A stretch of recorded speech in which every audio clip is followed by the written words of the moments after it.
श्रीमान् वेङ्कटनाथार्य कवितार्किककेसरी वेदान्ताचार्यवर्यो मे सन्निधत्ताम् सदा हृदि। गुरुभ्यश्च नमो वाकमधीमहे प्रणीमहे च तत्राद्यौ दम्पती जगताम् पति। ज्ञानानन्दमयम् देवम् निर्मलस्फटिकाकृतिम् आधारम् सर्वविद्यानाम् हयग्रीवमुपास्महे। சீரொன்றுதோப்புள் திருவேங்கடமுடையான் பாரொன்றச் சொன்ன பழமொழியுள் ஓரொன்றுதானே அமையாதோ தாரணியில் வாழ்வார்க்கு வானேறப் போமளவும் வாழ்வு. ஸ்ரீ தேசிக உபமானங்கள் அப்படின்னு பார்த்தோம்னா அளவில்லாமல் இருக்கு. எத்தனையோ கிரந்தங்கள் பண்ணியிருக்க, 100க்கும் மேற்பட்ட கிரந்தங்கள். அதுலயும் பல விஷயங்களை உபமானத்தோட சொல்லியிருக்கார். போராதுக்கு கவி வேற.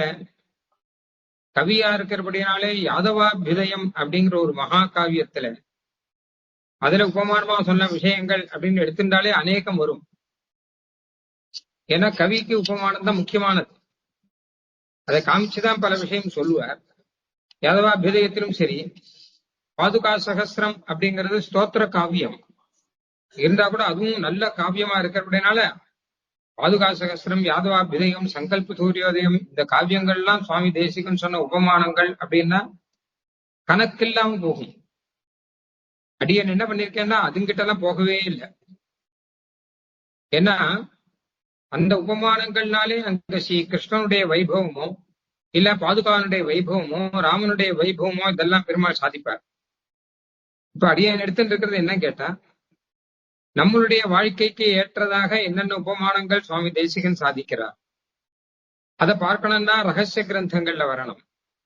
சில்லறை ரகசியங்கள், ஸ்ரீமத் ரகசியத்திரய சாரம், இந்த கிரந்தங்கள்ல நமக்கு புரிந்து கொள்வதற்கும் நம்ம அனுஷ்டானம் செய்வதற்கும் நம்ம வாழ்க்கையை நடத்துவதற்கும் என்னென்ன உபமானங்கள் சுவாமி தேசிகன் சாதிச்சிருக்கார், நம்ம அனுபவிப்பதற்கும். இப்ப பெருமாளை எப்படி எல்லாம் அனுபவிச்சார் அப்படின்னு பார்த்தோம். அந்த அளவுல மாத்திரம் நிறுத்திக்கலாம் அப்படின்னு அடியேன் அந்த விஷயங்கள் மாத்திரம் எடுத்துட்டு இருக்கேன். அதுல இன்னைக்கு அடியேன் சொல்ல போற விஷயம், சரணாகதிக்கு பிறகு ஒரு வைஷ்ணவ ஜீவன், ஒரு வைஷ்ணவ வாழ்க்கை, இது எப்படி இருக்கணும், இதற்கு சுவாமி தேசிகன் என்னென்ன உபமானங்கள் சாதிச்சிருக்கார் அப்படிங்கிற விஷயத்த பார்க்க போறோம். சரணாகதி அப்படிங்கிறது நேத்தே பார்த்த மாதிரி ஒரு பான பிரயோகம் போல, ஒரு அஸ்திர பிரயோகம் போல சட்டுன்னு முடிஞ்சிடும். ஒரு லட்சியத்துல அஸ்திர பிரயோகம் பண்ணான்னா சட்டுன்னு எடுத்தான் அஸ்திரத்தை கோத்தான் பிரயோகம் பண்ணான்னு முடிஞ்சு போயிடுச்சு. அந்த மாதிரிதான் இதுவும் கிட்டத்தட்ட. இந்த அஸ்திர பிரயோகம் அப்படிங்கிற விஷயம் இருக்கு இல்லையா, அதையே சாஸ்திரம் தான் நமக்கு காமிக்கிறது. அதான் இந்த உபமானம் இருக்கு இல்லையா, இது கூட சுவாமி தேசிகன் தானா சொல்ற உபமானம் இல்லை. இதையும் இதையும் சாஸ்திரமே காட்டி கொடுக்கிறது நமக்கு. அப்போ பிரணவோதருகு சரோக்கியாத்மா பிரம்மதல் லட்சியம் உச்சியதே அப்படிங்கிறது. பிரணவந்தான் வில்லு, சரந்தான் ஜீவாத்மா, பிரம்மந்தான் லட்சியம். அந்த பிரம்மத்தை குறிச்சு இந்த ஜீவாத்மாவை பிரயோகம் பண்ணணும். பிரணவ மந்திரம் மூலமாக இந்த ஜீவாத்மாவானவன் அந்த பிரம்மம் அப்படிங்கிற லட்சியத்தை சேர்ந்து அடையணும். எப்படியானால் ஒரு அஸ்திரம் அதனுடைய லட்சியம் எதுவோ அந்த லட்சியத்துல சேர்ந்து மரத்தை அடிக்கணும்னு வச்சுக்கோங்க. அப்ப மரத்துல சேர்ந்து அந்த அஸ்திரம் போய் நிற்கும். அந்த மாதிரி இந்த ஜீவாத்மாவானவன் இவனுக்கு லட்சியம் எதுன்னா பரமாத்மா. அதனால பரமாத்மாவில சேர்ந்து போய் இந்த ஜீவாத்மா ஒன்னி அங்க போய் நிக்கணும். மரத்துல அஸ்திர பிரயோகம் பண்ணால் அதிவேகமாக அந்த அஸ்திரம் போய் மரத்துல சொருகி நிற்கும் இல்லையா. அப்போ அந்த மாதிரியாக இப்போ இது என்ன ஆகும் கேட்டோம்னா, இந்த ஜீவாத்மா அப்படிங்கிற அஸ்திரமானது வேகமா போய் பரமாத்மாவில போய் சொருகி நிற்கும். அந்த இடத்துல பரமாத்மாவோட நல்லா இருக பிடிச்சுண்டு நிற்கும். அங்கேருந்து வெளியில எடுக்க முடியாது. அந்த மாதிரி அந்த ஜீவாத்மா அந்த லட்சியத்தோட ஒன்றி சேர்ந்து இருக்கும் அப்படிங்கிற அர்த்தத்துல வேதம் சொல்லிருக்கு. அத சுவாமி தேசிகனும் அத அம்பென நான் புகுந்தேனே அப்படிங்கிறார் அடைக்கல பத்துல. வேறொரு ஆளும் திருவடி இருக்குள்ள, அந்த திருவடியில அம்பு போல அஸ்திரம் போல நான் போய் புகுந்திருக்கேன். மகாபாரதத்துல ஒரு விஷயம் வரும். அர்ஜுனன் அஸ்திர பிரயோகம் பண்றான். அப்ப ஒரு சமயம் சேனையை தாண்டி உள்ள போகணும். அப்ப அஸ்திரத்தினாலே துரோணாச்சாரியர் திருவடிக்கு நடுவுல அஸ்திர பிரயோகம் பண்றான். இல்லைன்னா அஸ்திரத்தினாலே நமஸ்காரம் பண்றான். ஆச்சாரியரோட சண்டை போட விரும்பலாமா? இப்போ 2 அஸ்திர பிரயோகம் பண்ணா ஆச்சாரியுடைய திருவடிக்கையில வந்து விழருது. அவர் புரிஞ்சுக்கிறார். அர்ஜுனன் அஸ்திரத்தினாலே நமஸ்காரம் பண்றான். அர்ஜுனன் பண்ற நமஸ்காரம் அப்படிதான் இருக்கும். மகா வில்லாளி இல்லையா? அந்த மாதிரியாக இந்த ஒரு உதாரணத்துக்கு சொன்னேன். இந்த ஜீவாத்மாவையே அஸ்திரமாக்கி அத்திகிரி அருளாளர் திருவடியிலே நான் அம்பெனான் அமிழ்ந்தேனே அப்படின்னு சொல்ற மாதிரி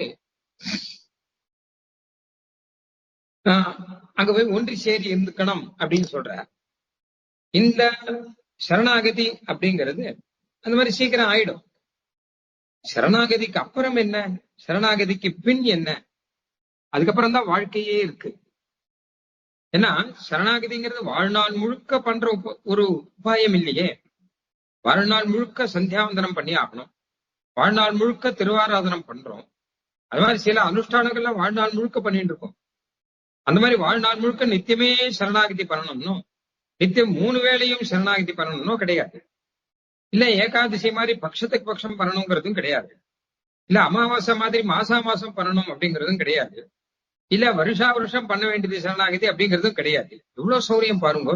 சக்ருதேவ பிரபன்னாய ஒரு தடவை சரணாகதி பண்ணா போறோம் அப்படின்னு. ஒரே ஒரு தடவை. ஒரு தடவைன்னு சொல்லும் போது 2வது தடவை பண்ணக்கூடாதுன்னு சொல்றான். பண்ணக்கூடாது, வேண்டாது சரண நெறி வேறோர் கூட்டு வேண்டில் அயன் அத்திரம் போல் வெயிகில் இருக்கும் அப்படின்னு சுவாமி தேசிகன் சாதிக்கிறார். இதோட கூட எதையும் சேர்க்காதவங்க சரணாகதிக்கு கூட்டு கிடையாது. கூட எதுவும் சேர்க்கக்கூடாதுன்னு அர்த்தம். எந்த உபாயத்தையும் சேர்க்கக்கூடாது. சரணாகதியை 2வது பண்ணி 2ம் சேர்ந்து உபாயம் ஆகட்டுமே அப்படின்னு நினைக்க கூடாது. நான் இன்னும் 1க்கு 2ஆ பண்ணி வைக்கிறேன் நல்லது தானே அப்படின்னு நினைக்க கூடாது. நீங்க ஒரு சரணாகதி தான் பண்றீங்களா, நான் 10 சரணாகதி பண்ணிருக்கேன் அப்படின்னு பெருமையா சொல்லக்கூடாது. 1க்கு மேல 2வது போச்சுன்னா சரணாகதி சரியில்லைன்னு அர்த்தம். தப்பு அது, அது தோஷம். அப்போ உபாயம் 2மே தப்பாயிடும். ஒரு தடவை சக்ருதேவ அப்படின்னு சொல்லியிருக்கார் பெருமாள். அதனால ஒரு தடவை மாத்திரம் சரணாகதி பண்ணிடலாம். அது வாழ்க்கையில ஒரு தடவை எப்போ நடந்துடணும். அதுக்கப்புறம் என்ன அப்படிங்கிறது நம்மளை பொறுத்த வரைக்கும் சாதாரணமாக இப்ப பல பேர் இருக்கிறத பார்த்தா சரணாகதிக்கு அப்புறம் என்ன அப்படின்னா, அதுக்கப்புறம் என்ன ஒண்ணும் இல்லை, சரணாகதி ஆயிடுச்சுன்னா அவ்வளவுதானே அப்படின்னு நினைக்கிறான். அதாவது சரணாகதிக்கு முன்னாடி இருந்த ஆசாமி வேற, சரணாகதிக்கு அப்புறம் இருக்கிற ஆளே வேற. அந்த விஷயத்தை அவ புரிஞ்சுக்கணும். அதுக்குதான் சுவாமி தேசிகன் ஆரம்பிக்கிறேன். சரணாகதிங்கிறது ஒரு சடங்கு இல்ல, பற்ற ஏதோ நடுவில் ஒரு நாள் பண்ணிட்டு போறது இல்ல. இது மனுஷனுடைய வாழ்க்கையை மாற்றணும். எப்படி ஆனால் உபநயனம் நமக்கு தெரியும். உபநயனத்துக்கு முன்னாடி வேற, உபநயனத்துக்கு பின்னாடி வேற. உபநயனத்துக்கு முன்னாடி என்ன அப்படின்னு கேட்டான்னா, அவன் சின்ன பையனா இருந்தான், சாதாரணமா இருந்தான். உபநயனத்துக்கு அப்புறம் என்ன கேட்டான், நித்தியம் சந்தியாவந்தனம் பண்ணுவான், யஜ்னோபவீதம் போட்டு இருப்பான், கூடி வரைக்கும் ஆச்சாரமா இருப்பான், வேதாத்தியனம் பண்ண ஆரம்பிப்பான், புருஷ சூக்தங்கள்லாம் சொல்ல ஆரம்பிப்பான், கொஞ்சம் சுத்தமாயிடுவான், கை கால் அலம்புவான். இதெல்லாம் உண்டு. உபநயனத்துக்கு முன்னாடி அதெல்லாம் கிடையாது. உபநயனத்துக்கு அப்புறம் ஆச்சாரமும் அதிகம், அனுஷ்டானமும் அதிகம், எல்லாம் உண்டு. அதே மாதிரிதான் விவாகம். விவாகத்துக்கு அப்புறம் இருக்கிற மனுஷன் எந்த விஷயத்த மறக்க கூடாதுன்னா, எனக்கு விவாகம் ஆயிடுத்துங்கிறத மறக்க கூடாது. முன்ன மாதிரி அவன் இருக்கக்கூடாது. அவனுடைய ஒவ்வொரு நடவடிக்கையிலும் எனக்கு விவாகம் ஆயிடுத்து அப்படின்னு தெரியணும். அவன் குடும்பத்தை பார்த்துக்கக்கூடிய ஒரு லௌகிகமான பொறுப்பு வரைச்சியும் எனக்கு விவாகம் ஆயிடுத்து அப்படின்னு இருக்கணும் கிரகஸ்தன். இல்ல ஆச்சார அனுஷ்டான ரீதியில பார்த்தாலும் கூட கிரகஸ்தனுக்குன்னு அநேக காரியங்கள் இருக்கு. கிரகஸ்தனுக்கு அக்னியை வச்சுக்கணும், தானம் பண்ணணும், அந்த மாதிரி நிறைய கிரகஸ்தனுடைய தர்மங்கள், பஞ்சமகா யஜ்ஞங்கள் முதலானதெல்லாம் நிறைய இருக்கு. அதெல்லாம் பண்ணணும். அதான் ஒரு பூணலுக்கு பதிலாக 2 பூணல் வரும். அப்ப கிரகஸ்தனான ஒரு புருஷனோ இல்ல விவாகம் பண்ணிட்டு அப்புறம் ஒரு ஸ்திரீயோ அவள முன்னாடி இருந்த மாதிரி அப்புறம் இல்லையே. எனக்கு விவாகம் ஆயிடுத்துனாலே மனசளவுலையும் சரி, அவளுடைய பிரவருத்தி, அவளுடைய செயல்பாடுங்கிற நிலையிலையும் சரி பெரிய வித்தியாசம் இருக்கு. அது நம்ம வேஷத்திலையும் தெரியுது. வேஷபூஷையிலையும் உடுத்திக்கிற வஸ்திரத்திலேருந்து வித்தியாசம் தெரியணும்னு இருக்கா நம்ம பெரியவாள். ஏன்னா கிரகஸ்தன் உடுத்திக்கிறது கச்சம், பிரம்மச்சாரி உடுத்திக்கிறது கச்சம் இல்ல. கிரகஸ்தன் புருஷனாகட்டும் ஸ்திரீ ஆகட்டும் அவர்கள் கச்சம் வச்சு உடுத்திக்கணும் அப்படின்னு உடுத்திக்கிற வஸ்திரத்திலிருந்து ஆரம்பிச்சு வித்தியாசம் தெரியணும் அப்படிங்கிறா. ஏன் தெரியணும் அப்படின்னு கேட்டா, உனக்கும் அந்த உணர்வு வேணும், பாக்குறவாளுக்கும் அந்த உணர்வு வேணும். இவளுக்கு விவாகம் ஆயிட்டார். சுவாமி தேசியன் அழகா இந்த விஷயத்த சொல்ற. ஒரு ஸ்திரீ ரொம்ப அழகா இருப்பா. அவளை பார்த்த உடனே எல்லாருக்கும் விவாகம் பண்ணிக்கலாம்னு தோணுமா. அது மாதிரி அழகா இருக்கக்கூடியவள் யாராவது பார்த்தானா, ஐயோ இவ அழகா இருக்காளே, பெரியவாள்லாம் பார்த்தா இவ அழகா இருக்காளே, நம்மாத்துக்கு இவள் மாட்டு பெண்ணாக வருவாளா, லட்சணமா இருக்கா, லட்சுமி கலையோட இருக்கா, அழகா இருக்கா, பார்க்கறதுக்கே சாந்தமா இருக்கா, இவன் நம்மாத்துக்கு மாட்டு பெண்ணா வருவாளான்னு நினைப்பான். இல்லை சாதாரணமாக ஒரு யுவா இளைஞன் ஒருத்தர் பார்த்தான்னா அவளுடைய அழகு இவனை தூண்டும், அதனால ரொம்ப அழகா இருக்கா, இவன் எனக்கு மனைவியா வந்தா நல்லா இருக்குமே அப்படின்னு தோணும். அதே அவளுக்கு விவாகம் ஆயிடுத்துங்கிறதுக்கு ஒரு அடையாளம், கழுத்துல திருமங்கல்யம், வஸ்திரம் அடிசா, இந்த அடையாளம் இருந்ததுன்னு வச்சுக்கோங்க. அப்ப எல்லாரும் என்ன சொல்வாளாம், இவள் அனன்யாருகை. சுவாமி தேசியன் இந்த உதாரணத்தை காமிக்கிற. இவள் அனன்யாருகை அப்படின்னு. அனன்யாருகைன்னு அர்த்தம், இவளுக்கு கல்யாணம் ஆயிடுத்து, பதியோட கூட இருக்காள், நாமெல்லாம் இவளை நினைச்சு கூட பார்க்க கூடாது அப்படின்னு அவளை முடிவு பண்ணுவாள். நினைச்சா கூட அதர்மம், இவளை பார்த்தாலும் அதர்மம், இவளை நினைத்தாலும் அதர்மம். அவளை பார்த்தானே என்ன கேட்டா, சரி இவள் வேற ஒருத்தனுக்கு உரியவளாக இருக்கிறாள் அப்படின்னு சொல்லிட்டு நம்ம பேசாம வந்துடும். அதனால அந்த மாதிரிதான் சரணாகதியை கொண்டு வர சுவாமி தேசிகர். ஏன்னா சரணாகதி அப்படிங்கிறது விவாகம். எதுக்கு விவாகம்னா ஆத்ம விவாகம் அப்படிங்கிற. பத்யாபிநந்திய பவதா பரிணீயமானாஹாம். பகவான் தான் பதி, நாம எல்லாரும் பகவானுடைய பத்தினி அப்படிங்கிற. தத்தா பிரஜா ஜனகவத் தவ தேசிகேந்திரீஹி. இப்ப நமக்கு அப்பா யாரு அப்படின்னா, அப்பா அம்மா யாருன்னா ஆச்சாரியால் தான். ஆச்சாரியன் தான் அப்பா அம்மா. நம்மளுடைய அப்பா நம்ம பெண்ணை கல்யாணம் பண்ணி கொடுக்குற மாதிரி ஆச்சாரியால் நம்மள பகவானுக்கு கல்யாணம் பண்ணி கொடுக்குற. தத்தா பிரஜா ஜனகவத் தவ தேசிகேந்திரீஹி பத்யாபிநந்திய பவதா பரிணீயமானாஹ. பகவான் தான் பதி, அவன் கல்யாணம் பண்ணிக்கிறான். இதுதான் சரணாகதி. நம்மை ஏற்றுக்கொள்கிறான் அப்படின்னு கொள்ளியோ, அதுதான் சரணாகதி. இப்ப சரணாகதி ஆயிடுச்சுன்னா நமக்கு விவாகம் ஆயிடுச்சு, ஆத்ம விவாகம் அப்படின்னு நான் சொல்றேன் இதை பத்தி விஸ்தாரமா. அதாவது லோகத்துல நம்ம விவாகம் பண்றோம் இல்லையோ, இது சரீர விவாகம். இந்த சரீரத்துக்கும் அந்த சரீரத்துக்கும் கல்யாணம், அவ்வளவுதானே. சரீர பந்து தானே. கணவனாகட்டும், மனைவியாகட்டும், குழந்தையாகட்டும், அப்பாவாகட்டும், அம்மாவாகட்டும், மாமாவாகட்டும், மாமியாராகட்டும், யாரா இருந்தாலுமே சரீர பந்து தானே. இந்த சரீரத்துக்கு அந்த சரீரம் உறவு அப்படின்னு தானே வரும். இந்த ஆத்மாவுக்கு அந்த ஆத்மா உறவு அப்படின்னு வருமானா அது வராது. ஏன் வராதுன்னு கேட்டான்னா, இந்த ஆத்மா இன்னும் எத்தனையோ ஜென்மத்தை பார்த்திருக்கு. அப்ப நீ மட்டும் தான் வருவானா? போன ஜென்மத்துல யார் கணவன் மனைவி? போன ஜென்மத்துல இந்த ஆத்மாவுக்கு யார் குழந்தை, யார் அப்பா, யார் அம்மா, யார் கணவன், யார் மனைவி எல்லாம் இருக்கும் இல்லையோ, மாறி மாறி வரும். அப்ப என்ன கேட்டா, ஆத்மாவுக்கு நிலையான கணவன் மனைவி அப்படின்னு யாருமே கிடையாது. எல்லாமே இந்த சரீரத்துக்கு, இந்த சரீரத்துக்கு இந்த சரீரம் கணவன், இந்த சரீரத்துக்கு இந்த சரீரம் குழந்தை, இந்த சரீரத்துக்கு இந்த சரீரம் மனைவி, அப்படிதான் வரும் பொதுவா. அப்ப ஆத்மாவுக்கு என்ன அப்படின்னு கேட்டா, இந்த ஆத்மாவுக்கு இந்த ஆத்மா கணவன் வருமா கேட்டா ஒரே இடத்துல வரும். அது இந்த ஜீவாத்மாவுக்கு அந்த பரமாத்மா கணவன், பர்த்தா. அவன் தான் இவரை பார்த்துக்க போறான். இந்த ஜீவாத்மாவை ரட்சிக்க போறவன் அவன் தான். அவன் கூட தான் இந்த ஜீவாத்மா வாழ்க்கையை நடத்தணும்.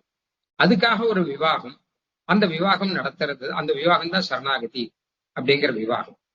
இப்ப சரணாகதி ஆச்சுன்னா அதுக்கப்புறம் விவாகம் ஆன மாதிரி.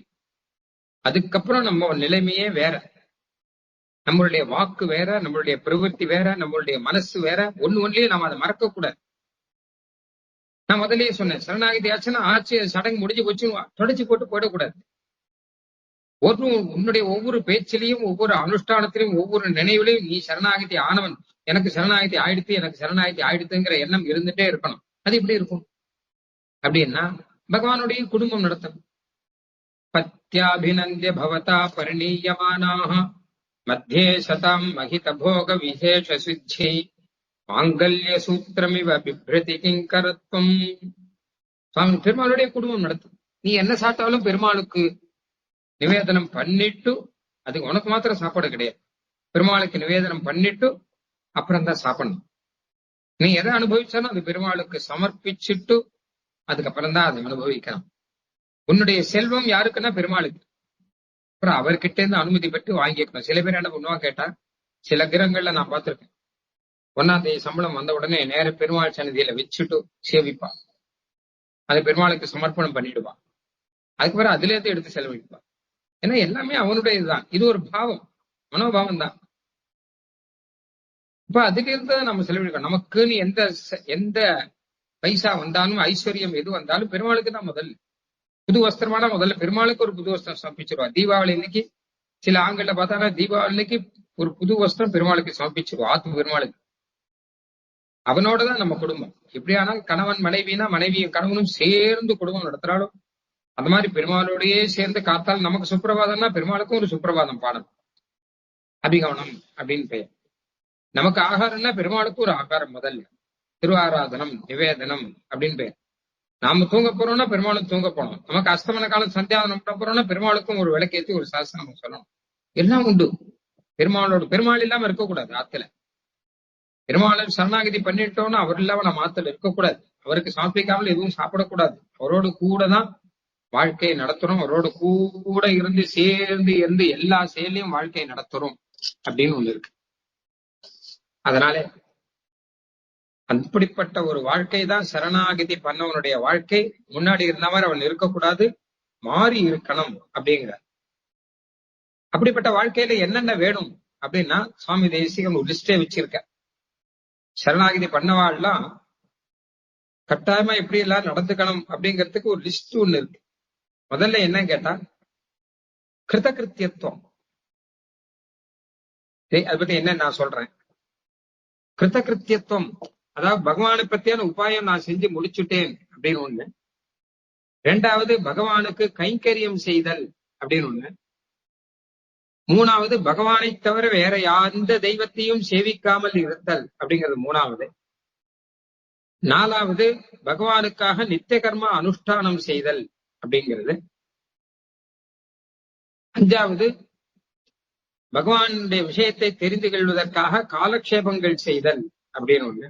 காலக்ஷேபங்கள்லாம் கேட்கணும்னு. 6வது பகவானை சேர்ந்த பாகவதர்கள், அந்த பாகவத சேஷத்துவம், பாகவதர்களோடு கூட இருந்து அவர்களை போற்றி நடத்தல் அப்படிங்கிறது. 7வது பகவான் கிட்டயோ பாகவதர்கள் கிட்டயோ எந்த விதமான அபராதமும் செய்யாமல் இருத்தல் அப்படின்னு.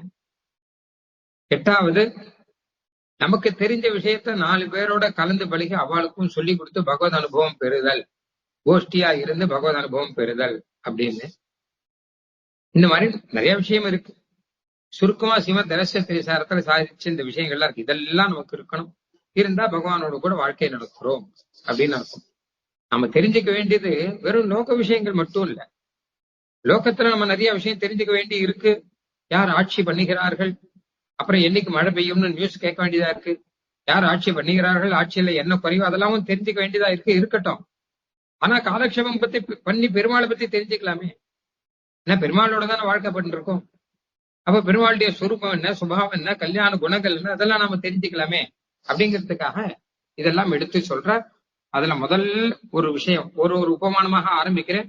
முதல் உபமானம் அப்படின்னா என்ன கேட்டான்னா, இந்த சரணாகதி செய்பவனுக்கு செய்த பிறகு இருக்கக்கூடிய காலம் அது ஏர்லி மார்னிங் மாதிரி அப்படிங்கிற. சம்சாரம்ங்கிறது ராத்திரி, மோட்சம் அப்படிங்கிறது நல் விடிவு, பகல். இந்த ரெண்டுத்துக்கும் நடுவுல இருக்கக்கூடிய காலம். ராத்திரி முடிஞ்சு போச்சு, பகல் வரப்போறது. சுவாமி தேசிகன் ரகசிய சிகாமணியில சாதிக்கிறார், ரகசிய சந்தேசத்துல சாதிக்கிறார். இதுவரை இருந்ததெல்லாம் ராத்திரி, இனி சீவைகுண்டத்தில் இருப்பது பகல். நடுவுல இருக்கக்கூடிய காலம் அப்படின்னா இது பிம்மால காலம். பிம்மால ஏர்லி மார்னிங் இருக்குள்ளோ அந்த காலமா இது. ஸ்வாபோத்போத வியதிகரணிபே போக மோக்ஷாந்தராலே காலம் கஞ்சித் ஜகதி விதினா கேனச்சித் ஸ்தாபியமானாஹ அப்படின்னு ஸ்ரீமத் ரகசிய திரிசாரத்துல ஸ்லோகம். தூக்கம் இல்ல, முழிப்பு நன்னா முழிஞ்சு அனுஷ்டானம் செய்யறாங்கிறதும் இல்ல, இடைப்பட்ட காலம் இது. பிம்மால 4ல இருந்து 6 மணிக்கு பிராம முகூர்த்தம் பெயர். அந்த முகூர்த்தத்தை ரொம்ப விசேஷமா சொல்றாரு சாஸ்திரத்துல. அப்பவே எழுந்துடணும். பிராம முகூர்த்தம் தூங்கக்கூடாது, அப்ப எழுந்துடணும். அந்த வேதாத்தியனம் பண்றதுக்கு அந்த சமயம் தான் சரியான சமயம். நல்ல மனசுல படியும். அப்பதான் சந்தையெல்லாம் சொல்லுவா. காலங்காத்த பிம்மால எழுந்து நம்ம படிச்சோம்னா நன்னா மனசுல வரும். சுத்தமான காலம். வாக்கிங் போறவாள் அந்த சமயத்துல வாக்கிங் போங்கன்னு சொல்றா சயின்ஸ்ல. ஏன்னா ஏர்லாம் ரொம்ப சுத்தமா இருக்கணும். ரொம்ப உத்தமோத்தம காலம், ஒரு நாள்லயே ரொம்ப உத்தமமான காலம் எது அப்படின்னு கேட்டான்னா அந்த பிராம முகூர்த்தம் அப்படின்னு சொல்லக்கூடிய பிம்மால 4 to 6 வரைக்கும் இருக்கக்கூடிய காலம். அந்த காலத்துல நம்ம இருக்கோம் மாட்டோம். சரணாகதி பண்ணுவேன். ஏன்னா சரணாகதி பண்றதுக்கு முன்னாடி ராத்திரி தூங்கின்ற காலம் அது. பகவானை பத்தி ஞானமே இல்லாமல் தூங்கின்ற காலம். அப்புறம் மோட்சத்துக்கு போறோம் வச்சுக்கோங்க, அது நண்பகல். ஏன்னா பெருமாளை ஆச்சரியமா அனுபவிச்சு நாங்க இருக்க போறோம். பகல் சீவை கொண்டதால் பகல் மட்டும்தான் உண்டு, ராத்திரியே கிடையாது. அப்படி இருக்கக்கூடியது. இப்ப ரெண்டுத்துக்கு நடுப்பட்ட காலத்துல நல்ல ஒரு ஆச்சரியமான ஒரு காலத்திலே நாம இருந்துட்டு இருக்கோம் இல்லையா? இந்த காலத்தை கொண்டாடுங்கள் முதல்ல.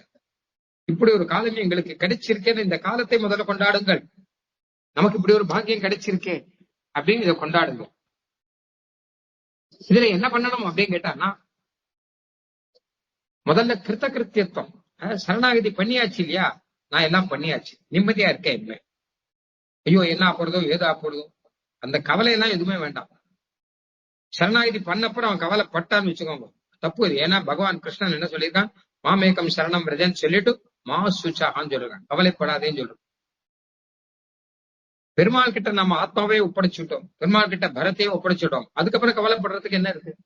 நாம வச்சிருந்தா தானே கவலைப்படணும். பரத்தை ஒப்படைச்சாச்சே, அப்புறம் ஏன் கவலைப்படணும்? கவலைப்பட்டா அப்ப பெருமாள் மேல் நம்பிக்கை இல்லையா உனக்கு? பகவத் ராமானுஜர் தான் சொல்ற, நீ எதுக்காக கவலைப்படுற? சரீரத்துக்காக கவலைப்படுறியா, ஆத்மாவுக்காக கவலைப்படுறியா கேட்டான். சரீரத்துக்காக கவலைப்பட்டா நீ நாஸ்திக. நான் நாஸ்திகன் தான் சரீரத்துக்கு கவலைப்படுவான். சரீரத்துக்காக கவலைப்பட்டால் நீ நாஸ்திக. சரீரத்துக்காக ஆத்மா தான் முக்கியங்கிறது உனக்கு புரியல. ஆத்மாவுக்காக கவலைப்பட்டானா நீ சரணாகதி பண்ணிக்காதவன். சரணாகதியை பண்ணாமல் உட்காந்துருக்கான் அவன் தான் ஆத்மாவை பத்தி கவலைப்படுவான். சரணாகதியை பண்ணவன் ஆத்மாவை பத்தி கவலைப்பட மாட்டான். அப்ப என்ன பண்ணணும் கேட்டானா, சுவாமி தேசிகன் சொல்ற, நெஞ்சிலே கை வைத்து உறங்கணும்னு வேடிக்கை சொன்னார். நிம்மதியா தூங்கணும்னா என்ன அர்த்தம்னா, அதை பத்தி கவலையே இல்லாமல் இருக்கணும். ரொம்ப நாளா அடி எனக்கு இந்த ஒரு விஷயம் புரியாம இருந்தது. நெஞ்சிலே கை வைத்து உறங்கணும் அப்படிங்கிற விஷயம் சுவாமி தேசிகன் அழகா சொல்றாரு. நிம்மதியா இருக்கணும்னு அர்த்தம். அதுல என்ன விஷயம் புரிஞ்சுதுன்னு கேட்டா, சைக்காலஜியில ஒரு விஷயம் சொல்றான். மனுஷன் தூங்குறத வச்சு அவன் மனசுல இருக்கிறத கண்டுபிடிக்கலாம். அவன் நெஞ்சிலே கை வச்சுன்னு தூங்கினால நிம்மதியா தூங்குறான்னு அர்த்தம். அவன் தலைக்கு மேல இப்படி, சில பேர் தலைக்கு மேல இப்படி கை வச்சுன்னு தூங்குவான். அவெல்லாம் படுத்துக்கும் போதே ஏதோ பெரிய சிந்தையோட கவலையோட படுத்துட்டு இருக்கா அப்படின்னு அர்த்தம். இப்படிலாம் சொல்றான், நிறைய சொல்றான். குறுக்கடிச்சு படுத்துட்டு இருந்தா என்ன அப்படின்லாம் நிறைய சொல்றான்.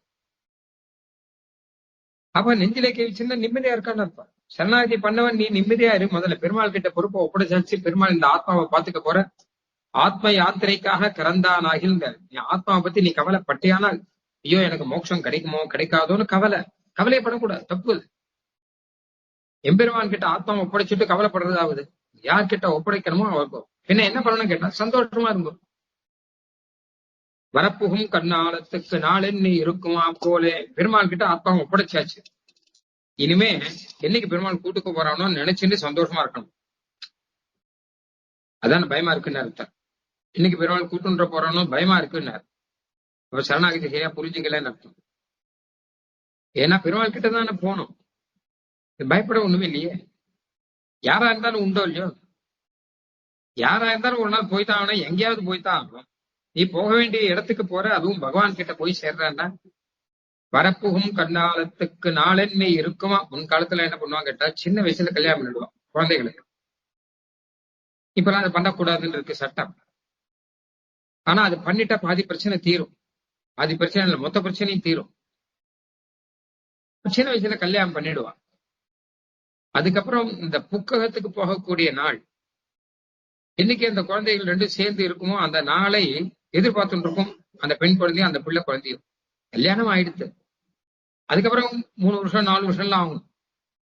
அந்த 3 வருஷம் 4 வருஷம் வரைக்கும் நம்ம என்னைக்கு சேர்ந்து இருக்க போறோம்னு எதிர்பார்த்துட்டு இருப்பான். அந்த மாதிரி பெருமாளோட கல்யாணம் ஆயிடுத்து. இனிமே பெருமாளோட நம்ம என்னைக்கு சேர்ந்து கூடவே சேர்ந்து இருக்க போறோம் சீவைகுண்டத்துல அப்படின்னு அதே நினைச்சுட்டு இருக்கணும். பகவத் விஷயத்திலே போகம், பகவானோட சேர்ந்து இருக்கிறதுல ஆனந்தம், அப்படி இருக்கணும். முக்கியமாக கிருத்த கிருத்தியத்துவ அனுசந்தானம் ஒண்ணு சொன்னேன். நாம இனிமேல் பகவானை அடைவதற்கு எதுவுமே செய்ய வேண்டாம். இனிமே போற வழிக்கு புண்ணியம் தேடிக்கலாமோ அப்படின்னோ, இல்ல இன்னும் 4 சரணாகதி செஞ்சு வைக்கலாமோன்னோ எதை பத்தியும் கவலைப்பட வேண்டாம். சுவாமி தேசியம் சொல்ற புண்ணியமும் செய்ய வேண்டாம், பாப்பமும் செய்ய வேண்டாம். அதுக்காக பாப்பம் செய்யலாமா கேட்க வேண்டாம். பாப்பமும் செய்யக்கூடாது. பாப்பம் செய்யக்கூடாதுங்கிறது முக்கியம் இல்லையோ. புண்ணியமும் செய்ய வேண்டாம், பாப்பமும் செய்ய வேண்டாம், நிம்மதியா இரு. என்ன என்னதான் செய்யறதுன்னா கைங்கரியம் பண்ணு. எதை பண்ணாலும் பகவானுக்காக கைங்கரியம் பண்ணு அப்படிங்கிறார். ஆக ஆச்சரியமான இந்த விஷயம். நாள் எண்ணி இருக்குவாப்புலே பரதாழ்வான் நாள் எண்ணிட்டே இருந்தாராம், ராமன் இன்னைக்கு திரும்பி வரப்போறாரு. அந்த மாதிரி நாமும் நாள் எண்ணிக்கொண்டு எம்பெருவான் கதா புனசங்கர தங்க கல்பக துவஜ ரவிந்தாங்குசவஜ்ரலாட்சணம் என்னாளே நாம் மண்ணளந்த இணை தாமரைகள் காண்பதற்கென்று என்னாள் என்று மையோர்களே தீரைஞ்சி இனமினமாய். என்னாலோ எம்பெருமான் கூவி கொள்ளும் நாளும் குறுகாதோ. என்னைக்கு கூட்டுக்க போறானோ எம்பெருமான், அப்படி தோணவே இல்லையே. சம்சாரத்துல இருக்கும்போது சம்சார போகத்தை நினைச்சா அப்படி தோணாது, சரணாகதி போகத்தை நினைச்சா அப்படி தோணும். அதை பத்தி இனிமே வரப்போறது, அதை பார்க்கலாம். இப்படி ஒரு விஷயம். அடுத்து 2வது, பிரீத்தி பிரேரிதமாய் கைங்கரியம் பண்ணுவார் பெருங்காற்றிலே காய் எடுப்பாரை போலே தனக்கு பிரதிபாசித்த கைங்கரி கட்டளையிலே நடத்தும் என்றால் இல்லை, சாஸ்திரம் இவனுக்கு கைவிளக்கு.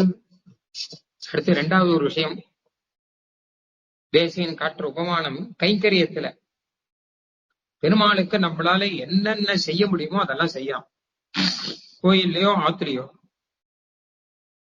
பெருமாளுக்கு நம்மளால் செய்ய முடிஞ்ச கைங்கரியங்கள் எல்லாத்தையும் செய்யலாம். கைங்கரியம் செய்வது அப்படிங்கிறது ஒரு அனுபவம். விசிறி விசிறி சாமரமும் பெருமாள் ஏழை பண்ணக்கூடிய கைங்கரியமும், கொடை போடுற கைங்கரியமும், வேதபாராயணம் முதலான கைங்கரியமும், அது மாதிரி ஆத்துல பெருமாளுக்கும் புஷ்பம் பறித்தல் முதலான கைங்கரியமும், நிறைய கைங்கரியங்கள் பண்ணலாம். கைங்கரியத்துல முக்கியமானது சுவாமி தேசி என்ன சொல்றாங்கன்னா, கைங்கரியத்தால் ஏது என்று இகழாதேங்க. ஆமா, இப்ப கைங்கரியம் பண்ணி என்ன அப்புறதுன்னு நினைக்காத. ஏன்னா அவரோட கூட இருக்கோம் இல்லையா, அவருக்கே வாழ்க்கை பட்டாச்சு இல்லையா, அது நமக்கு பிடிச்சிருக்கு இல்லையா, அப்ப கைங்கரியம் பண்ணணும். அப்போ கைங்கரியம் எப்படி பண்ணணும் அப்படின்னு ஒரு கேள்வி வரும். என்ன கைங்கரியம் பண்ணணும், எப்படி பண்ணணும் அப்படின்னா, இதுக்காக தான் பகவான் சாஸ்திரம் எழுதி வச்சிருக்கிறதே. அந்த சாஸ்திரத்துப்படி அந்தந்த கைங்கரியங்கள்லாம் பண்ணணும். பெரியவாளை கேட்டா எல்லாத்தையும் எடுத்து சொல்லுவா. பிரீத்தி பிரேரிதமாய், முக்கியமானது பிரீத்தியோட கைங்கரியம் பண்ணணும். அவனுக்கு பண்றதுக்கு நமக்கு ஒரு பாக்கியம் கிடைச்சிருக்கு, பிடிச்சிருக்கு. சில பேர் கைங்கரியங்கள்லாம் திருமலையில கைங்கரியம் பண்றவர் லீவே எடுத்துக்க மாட்டார். வருஷம் 365 நாள் கைங்கரியம் பண்றார். என்ன கேட்டா எனக்கு பிடிச்சிருக்குது, பெருமாள் கைங்கரியத்துக்கு லீவ் எடுப்பாலாம் நான் ஒருத்தார் அப்படிங்கிற. அந்த மாதிரியாக எந்த கைங்கரியம் பண்ணாலும் ரொம்ப பிரீத்தியோட பண்ணுங்கோ அப்படின்னு அளவந்தாரும் சொல்லிருக்காரு. பிரீத்தியோடு கூட இவன் கைங்கரியம் பண்றான். இப்ப இதுல ஒரு சந்தேகம் என்ன கேட்டா, நான் எப்படி வேணா கைங்கரியம் பண்ணா என்ன, எனக்கு பகவான ரொம்ப பிடிச்சிருக்கு, அப்ப எனக்கு பிடிச்ச ரீதியில நான் கைங்கரியம் பண்றேனே அப்படிங்கிறாங்க. பெருங்காற்றில் மாங்காய் எடுப்பாரை போல, பெரிய காத்து அடிச்சது, மாங்காய் வந்து வச்சுக்கோங்க. அப்ப எடுக்கிறோம், என்ன எடுப்பான்னா அதுக்கு பிடிச்சதுவா தான் எடுத்துட்டு இருப்பான். எனக்கு இது பிடிக்கிறது, எனக்கு இது பிடிக்குதுன்னு சொல்லிட்டு பிடிச்சதெல்லாம் எடுத்துட்டு இருப்பான் இல்லையா. அந்த மாதிரி நான் எனக்கு பிடிச்ச கைங்கரியங்கள்லாம் பண்றேன். எந்த கைங்கரியம் பண்ணா என்ன, எனக்கு பிடிச்ச கைங்கரியம் பண்றேன், எனக்கு பிடிச்ச மாதிரி கைங்கரியம் பண்றேன், அதுல என்ன தப்பு அப்படின்னு கேட்டா அது கூடாதுங்கிற. ஏன்னா கைங்கரியம்ங்கிறது எதுக்காக பண்றோங்கிறது முக்கியமா புரிஞ்சுக்கணும். உனக்கு பிடிச்சதுக்காக கைங்கரியம் பண்ணல, அவருக்காக கைங்கரியம் பண்றோம், பெருமாளுக்காக. அப்ப அவருக்கு பிடிச்சது எதுன்னு பார்க்கணுமே தவிர உனக்கு பிடிச்சது எது அப்படின்னு பார்த்து கைங்கரியம் பண்ணக்கூடாது. ஒரு குரு ஒருத்தர் இருந்தார். இந்த குருவுக்கு 2 சிஷ்யா கைங்கரியம் பண்ணிட்டு இருந்தா. குருவுக்கு சுசுரூஷா, அவருக்கு சயனத்துல இருக்கும்போது கால் பிடிச்சு விடணும். அவருக்கு வயசானவர், முடியாது, கால் வலிக்கிறது, காலை பிடிச்சு விடக்கூடாதுன்னா கால் பிடிச்சு விடுவார். 2 சிஷ்யர். அவளுக்கு கூட சண்டை வந்துருத்து. இவன் சொன்னா இடது கால் என்னுடையது, வலது கால் உன்னுடையதுன்னு. அவன் ஒருத்தன் இடது காலம் நான் பிடிச்சு விடுவேன், வலது காலம் நீ பிடிச்சு விட்டுக்கோ அப்படின்னா. குருவுக்கு ரொம்ப சந்தோஷமாச்சு. சரி, அப்படியா 2 பேரும் பிரிச்சுன்னு கால் பிடிச்சு விடுங்கோ அப்படின்னு. பாத சேவனம் தான், ஆச்சாரனுடைய பாத சேவனம் விசேஷம் தான் அப்படின்னு பண்ணிட்டு இருந்தேன். ஒரு நாள் 2 பேருக்கு சண்டை வந்துருத்தோம். உடனே இவன் சொன்னா, என்னுடைய காலை காட்டும் உன் கால் என்ன வசதியானா அப்படின்னு. ஆமா, இடது கால் ஆச்சே, இடது காலை காட்டிலும் வலது கால் தான் வசத்தின்னா. அவன் வலது காலில் காட்டிலும் இடது கால் தான் வசதி அப்படின்னா. இவன் ரெண்டு பேருக்கு சண்டை வந்துருச்சு. இதே சண்டையில இவன் என்ன பண்ணா, வலது கால்காரன் கல்வியோ அவன் இடது காலை போட்டு அடிச்சுட்டான், குருவுடைய இடது கால. உடனே அவன் இவருடைய இந்த காலை அடிக்க ஆரம்பிச்சுட்டான். ரெண்டு பேரும் சேர்ந்து குருவுடைய காலை மாத்தி மாத்தி அடிக்க ஆரம்பிச்சுட்டான். அப்ப குருவுக்கு எவ்வளவு கஷ்டமா இருக்கும். கைங்கரியம்ங்கிறது குருவுக்காக பண்றாளா உங்களுக்காக சுசுர பண்ணிக்கிறாங்க. அது மாதிரி பெருமாளுக்கு செய்யற கைங்கரியம் பெருமாளுக்குன்னு பண்ணால் இன்னைக்கு கோயில்ல இருக்கக்கூடிய இத்தனை கலாட்டமும் வராது. எத்தனையோ கோயில்ல எத்தனையோ சண்டையெல்லாம் இருக்கு, இப்போ கோட்டெல்லாம் இருக்கு. அதெல்லாம் வரத்துக்கு முக்கியமான காரணமே கைங்கரியம் நாம நமக்காக நினைச்சுன்னு பண்ணிட்டு இருக்கோம், நம்ம பிரீத்திக்காக அப்படின்னு நிச்சயம் பண்ணிட்டு இருக்கோம். பகவத் பிரீத்திக்காக நினைச்சா ஒண்ணும் வராது. அதுதான் சுவாமி தேசியம் சொல்ற சாஸ்திரம் கைவிளக்கு.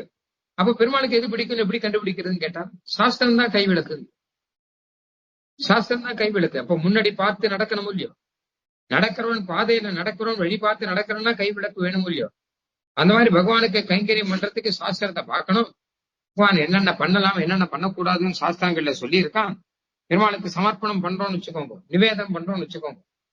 நாம சாப்பிடறதெல்லாம் தான் பெருமாளுக்கு நிவேதனம் பண்ண போறோம். ஆனால் பாஷ்யக்காரர் சாதிக்கிறார், சாஸ்திரா விருத்தானி, சாஸ்திரத்துக்கு விருத்தமா ஏதாவது பண்ணிடாதவங்க. சாஸ்திரத்துக்கு அவிருத்தமா தான் பெருமாளுக்கு வெங்காயம் சமர்ப்பிக்க கூடாது. பெருமாளுக்கு நான் கூடாதுன்னு சாஸ்திரத்துல சொல்லி இருக்கேன்னா, எனக்கு வெங்காயம் பிடிக்கும், எங்காத்து பெருமாளுக்கு நித்தியம் வெங்காயம் தான் விசேஷம் அப்படின்னா ரொம்ப தப்பு. சாஸ்திரத்துக்கு விருத்தமாக எதுவுமே பண்ணக்கூடாதுன்னு இருக்கு. எனக்கு பிடிக்கும், பொதுவாக நமக்கு எது பிடிக்குமோ அதுதான் பெருமாளுக்கு சமர்ப்பிக்க போறோம், அது ஒண்ணும் சந்தேகம் இல்லை. ஆனால் சாஸ்திரத்துக்கு விருத்தமாக எதுவுமே பண்ணக்கூடாது. சாஸ்திரத்தை கை விளக்கா வச்சுட்டு பண்ணணும். என்ன சுவாமி இது பிரீத்தியோட தானே கைங்கரியம் பண்ணணும்னா அதைதான் பிரீத்தியோட பண்ணணும். நான் பிரீத்தியோட பண்றேங்கிறதுக்காக இஷ்டம் போல பண்ணக்கூடாது. சாஸ்திரத்துல உகந்தது, சாஸ்திரத்துல சொன்னது எதுவோ அதை பிரீத்தியோடு கூட பெருமாளுக்கு பண்ணணும். பெருமாளுக்கு திருமஞ்சனம் அப்படின்னு பண்ணும்போது ஒருத்தர் அழகா திருமஞ்சனம் பண்ணிட்டு இருக்க ஒரு அர்ச்சகர், அவருக்கு என்ன திருவுள்ளம் கேட்டா, பெருமாளுக்கு நிறைய தீர்த்தம் சேர்க்கணும். திருமஞ்சனம் சொல்லிட்டு வெயில் காலத்துல பெருமாளுக்கு திருமஞ்சனம் பண்ணச்ச அழகா தீர்த்தங்கள்ல நிறைய சேர்க்கணும், குளிர்ச்சியா இருக்கணும். நன்னா 1 மணி காலம் திருமஞ்சனம் பண்ணணும், தீர்த்தங்கள்லாம் நிறைய பெருமாளுக்கு சேர்க்கணும். அதுக்காக கஷ்டப்பட்டு நிறைய ஜலங்கள்லாம் சேர்த்து வைப்பேன், நிறைய அண்டா நிறைய ஜலம் சேர்த்து வைப்பேன் தீர்த்த பாத்திரத்துல. அது பெருமாளுக்கு அழகா ஒண்ணா சமர்ப்பிச்சுட்டு.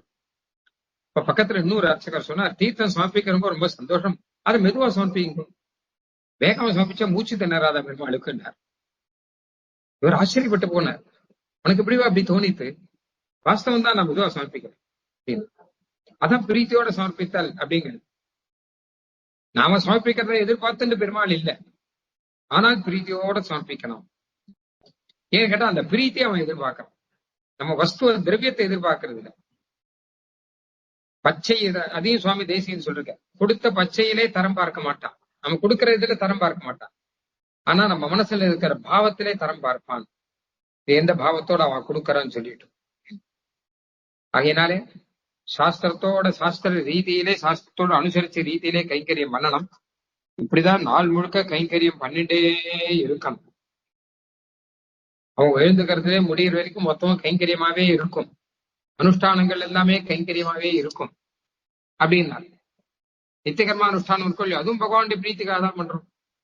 வர்ணாசிரமாதி நியத கிரமசூத்திரபத்தா பக்தியா யதார்ஹ விநிவேசித பத்திர புஷ்பா மாலேவ கால விஹிதா ஹிருதயங்கமாத்வாம் ஆமோதயதி அனுபராகதியாம் சபரியா. மகான்கள்லாம் பார்த்தா தெரியும், அடுத்தடுத்த கர்மானுஷ்டானங்கள் பண்ணிட்டு இருப்பா. காத்தால பிராம முகூர்த்தத்துல எழுந்து ஸ்நானங்கள்லாம் பண்ணி உடனே சந்தியாவந்தனம், சந்தியாவந்தனம் பண்ண உடனே உபாசனம், உபாசனம் பண்ண உடனே அபிகவனம், அபிகவனம் பண்ண உடனே பிரம்மயஜ்யம், பிரம்மயஜ்யம் பண்ண உடனே காலக்ஷேபம், அது முடிஞ்ச உடனே அதுக்கப்புறம் பெருமாளுக்கு உபாதானம் புஷ்பங்கள்லாம் பறிச்சு வைத்தல், அது முடிஞ்ச உடனே மாத்தியானிகம், அது முடிஞ்ச உடனே திருவாராதனம், அது முடிஞ்ச உடனே ஆராதனம், அந்தரியாமை ஆராதனம், தான் சாப்பிடுதல், அது முன்னே ஸ்ரீமத் ராமாயண பாராயணம் முதலானதெல்லாம், அதுக்கப்புறம் பாடங்கள்லாம் சொல்லி கொடுத்தது, அதுக்கப்புறம் ராத்திரி சந்தியாவந்தனம், அப்புறம் ராத்திரி உபாசனம், அப்புறம் ராத்திரி பெருமாளுக்கு என்ன சமர்ப்பிக்கணுமோ அது, சகஸ்நாமங்கள்லாம் சொல்லுதல் ராத்திரி வேலையில, யாராவது சந்தேகம் கேட்டா சொல்லி கொடுத்தல், அப்புறம் நிம்மதியா தூங்குது. ஒரு நாள் முழுக்க இப்படியே ஆச்சாரம் எல்லாம் இருக்கா. பெருமாளோடு கூடயே மொத்தம் பெருமாளுடைய கர்மானுஷ்டானங்கள் எப்படி இருக்குன்னு கேட்டா சங்கிலி துவக்காய் அப்படிங்கிற தேசிகர். ஒரு சங்கிலியில அடுத்த சங்கிலி அடுத்த சங்கிலி அடுத்த சங்கிலி கோத்துதானே இருக்கும். அந்த மாதிரி ஒரு அனுஷ்டானங்கிறது அடுத்த அனுஷ்டானத்துக்கு வழி கொடுக்கும். அது அனுஷ்டானம். குளி ஸ்நானம்ங்கிற அனுஷ்டானம் எதுக்காக கேட்டானா அடுத்து திரும்ப எடுத்து சந்தியாவனம் பண்றதுக்காக. சந்தியாவனம்ங்கிறது அனுஷ்டானம் எதுக்காக கேட்டாலும் சந்தியாவனம் பண்ணாதான் ஆராதனை பண்ண முடியும், இல்லாட்டா பண்ண முடியாது. அதுக்காக. ஆராதனைங்கிறது அனுஷ்டானம் எதுக்காக கேட்டானா ஆராதனை பண்ணாதான் சாப்பிடலாம், இல்லாட்டா சாப்பிட முடியாது. அதுக்காக. சாப்பிடுறதுங்கிறது அனுஷ்டானம் எதுக்காக கேட்டானா அதுக்கடுத்து சாப்பிட்டாதான் காலக்ஷேபங்கள்லாம் சொல்லலாம், பாராயணங்கள்லாம் பண்ணலாம், இல்லாட்டா பண்ண முடியாது, சரீரத்துல சக்தி இருக்காது. அதுக்காக இப்படி போயிட்டே இருக்கும். அது ஒரு சங்கிலி துவக்காக இது போயிட்டே இருக்கும். இதை பண்ணும்போது பக்தியோட பண்ணணும் அப்படிங்கிற இந்த அனுஷ்டானங்கள்லாம் சேர்த்து பண்ணும்போது எப்படி இருக்குன்னா ஒரு மாலையோட மாலை மாதிரி இருக்கும். நிறைய புஷ்பங்கள்லாம் சேர்த்து வச்சு மாலையாக்கி பெருமாளுக்கு சமர்ப்பிச்சா எப்படியோ அப்படி இருக்கும். வர்ணாசிரமாதி நியத கிரமசூத்திரபத்தா மாலை ஒரு நூல்ல சேர்க்கிற மாதிரி இது மொத்தத்தை ஒரு அனுஷ்டானம்ங்கிற நூல்ல சேர்த்துருவா. அனுஷ்டானங்கிற நூல் மாதிரி இருக்கும். காலையில இருந்து சாயங்காலம் வரை அனுஷ்டானம் நூலா இருக்கும். அதுல புஷ்பங்கள்லாம் சேர்க்கணும் இல்லையோ, அந்த புஷ்பம் தான் பக்தி பிரீத்தி. பெருமாளுக்கு நாம சமர்ப்பிக்கிற பக்தி பிரீத்தி எல்லாம் புஷ்பம். அப்போ புஷ்பத்தை வெறும் உதிரி புஷ்பம் சமர்ப்பிச்சான்னு வச்சுக்கோங்க, அது மாலை மாதிரி இருக்காது. உதிரி புஷ்பம் நான் சமர்ப்பிச்சா உதிரி புஷ்பம் அது உதிர்ந்து போகுமே தவிர ஒரு மாலையாட்டம் அழகா கழுத்துல மாலையா திருமார்பில மாலையா சமர்ப்பிக்க முடியாது. அதனாலதான் இந்த அனுஷ்டானம் கொண்டு வந்திருக்கா. அந்த உதிரி புஷ்பம் சமர்ப்பிக்காதவங்க அதே ஒரு கோர்வையாக்கி கோர்த்து பெருமாளுடைய திருமார்பில சமர்ப்பிச்சா எவ்வளவு அழகா இருக்கும் பாருங்க. அதனால அனுஷ்டானத்தைப்படியாக வச்சுக்கோங்க அப்படின்னு. அதனால வெறும் உதிரி புஷ்பம் வெறும் எனக்கு பக்தி இருக்கு அப்படின்னு சொல்லிட்டு நான் அப்பப்போ என்னென்ன பண்ணடோ பண்ணுவேன், நான் கோர்வையா பண்ண மாட்டேன், எப்பாவது எனக்கு தோணும் போது நான் பண்ணுவேன் பெருமாளுக்கு கைங்கரியம்னு இல்லாமல் ஒரு அனுஷ்டான கோர்வையில கொண்டு வந்து அந்த கைங்கரியத்தை பண்ணுங்கோ. பெருமாளுக்கு மாலேவ காலவிகிதா ஹிருதயங்கம். பெருமாளுக்கு ஹிருதயங்கமா இருக்கும். அவன் ஹிருதயத்துல அவன் திருவுள்ளம் ஓக்கும்படியாது. அதனால வெறும் பக்தி அனுஷ்டானம் இல்லாத வெறும் பக்திங்கிறது உதிரி புஷ்பம் மாதிரி. அனுஷ்டானத்தோட சேர்ந்த பக்தி அப்படிங்கிறது நாலுனா மாலையா கோத்த மாலை மாதிரி. பக்தியே இல்லாமல் வெறும் அனுஷ்டானம் அப்படிங்கிறது புஷ்பமே இல்லாமல் வெறும் நாறு மாதிரி தான். பக்தி இல்லாமல் ஒரு அனுஷ்டானம் கடமைக்கேன்னு பண்ற அனுஷ்டானம் சொல்லி அது நாரை கொண்டு போய் பெருமாள் திருமார்பில சுவாமிச்சா மாதிரிதான் இருக்கும் அப்படின்னு ஸ்லோகத்துல சொல்றாரு பாருங்க. இப்படி விஷயம் எப்படிப்பட்ட உபமானம் பாருங்க. ஆச்சரியமான உபமானம் இது. பக்தியா யதார்க விநிவேஷித பத்திர புஷ்பா மாலேவ கால விகிதா ஹிருதயங்கமாத்வாம். எம்பெருமானே உன்னுடைய திருமார்பிலே உகக்கும்படியாக உன் திருமார்பிலே நீ சாற்றிக் கொள்ளும்படியாக அனுஷ்டானம் என்கிற நூலிலே கோர்த்து எங்களுடைய பக்தி அப்படிங்கிற புஷ்பங்களே நாங்கள் சமர்ப்பிக்கிறோம். ஆமோதயதி அதான் நல்ல வாசனையா இருக்குங்கிற ஆமோதயதி அனுபராகதியாம் சபரியா அப்படின்னு. அப்படியாக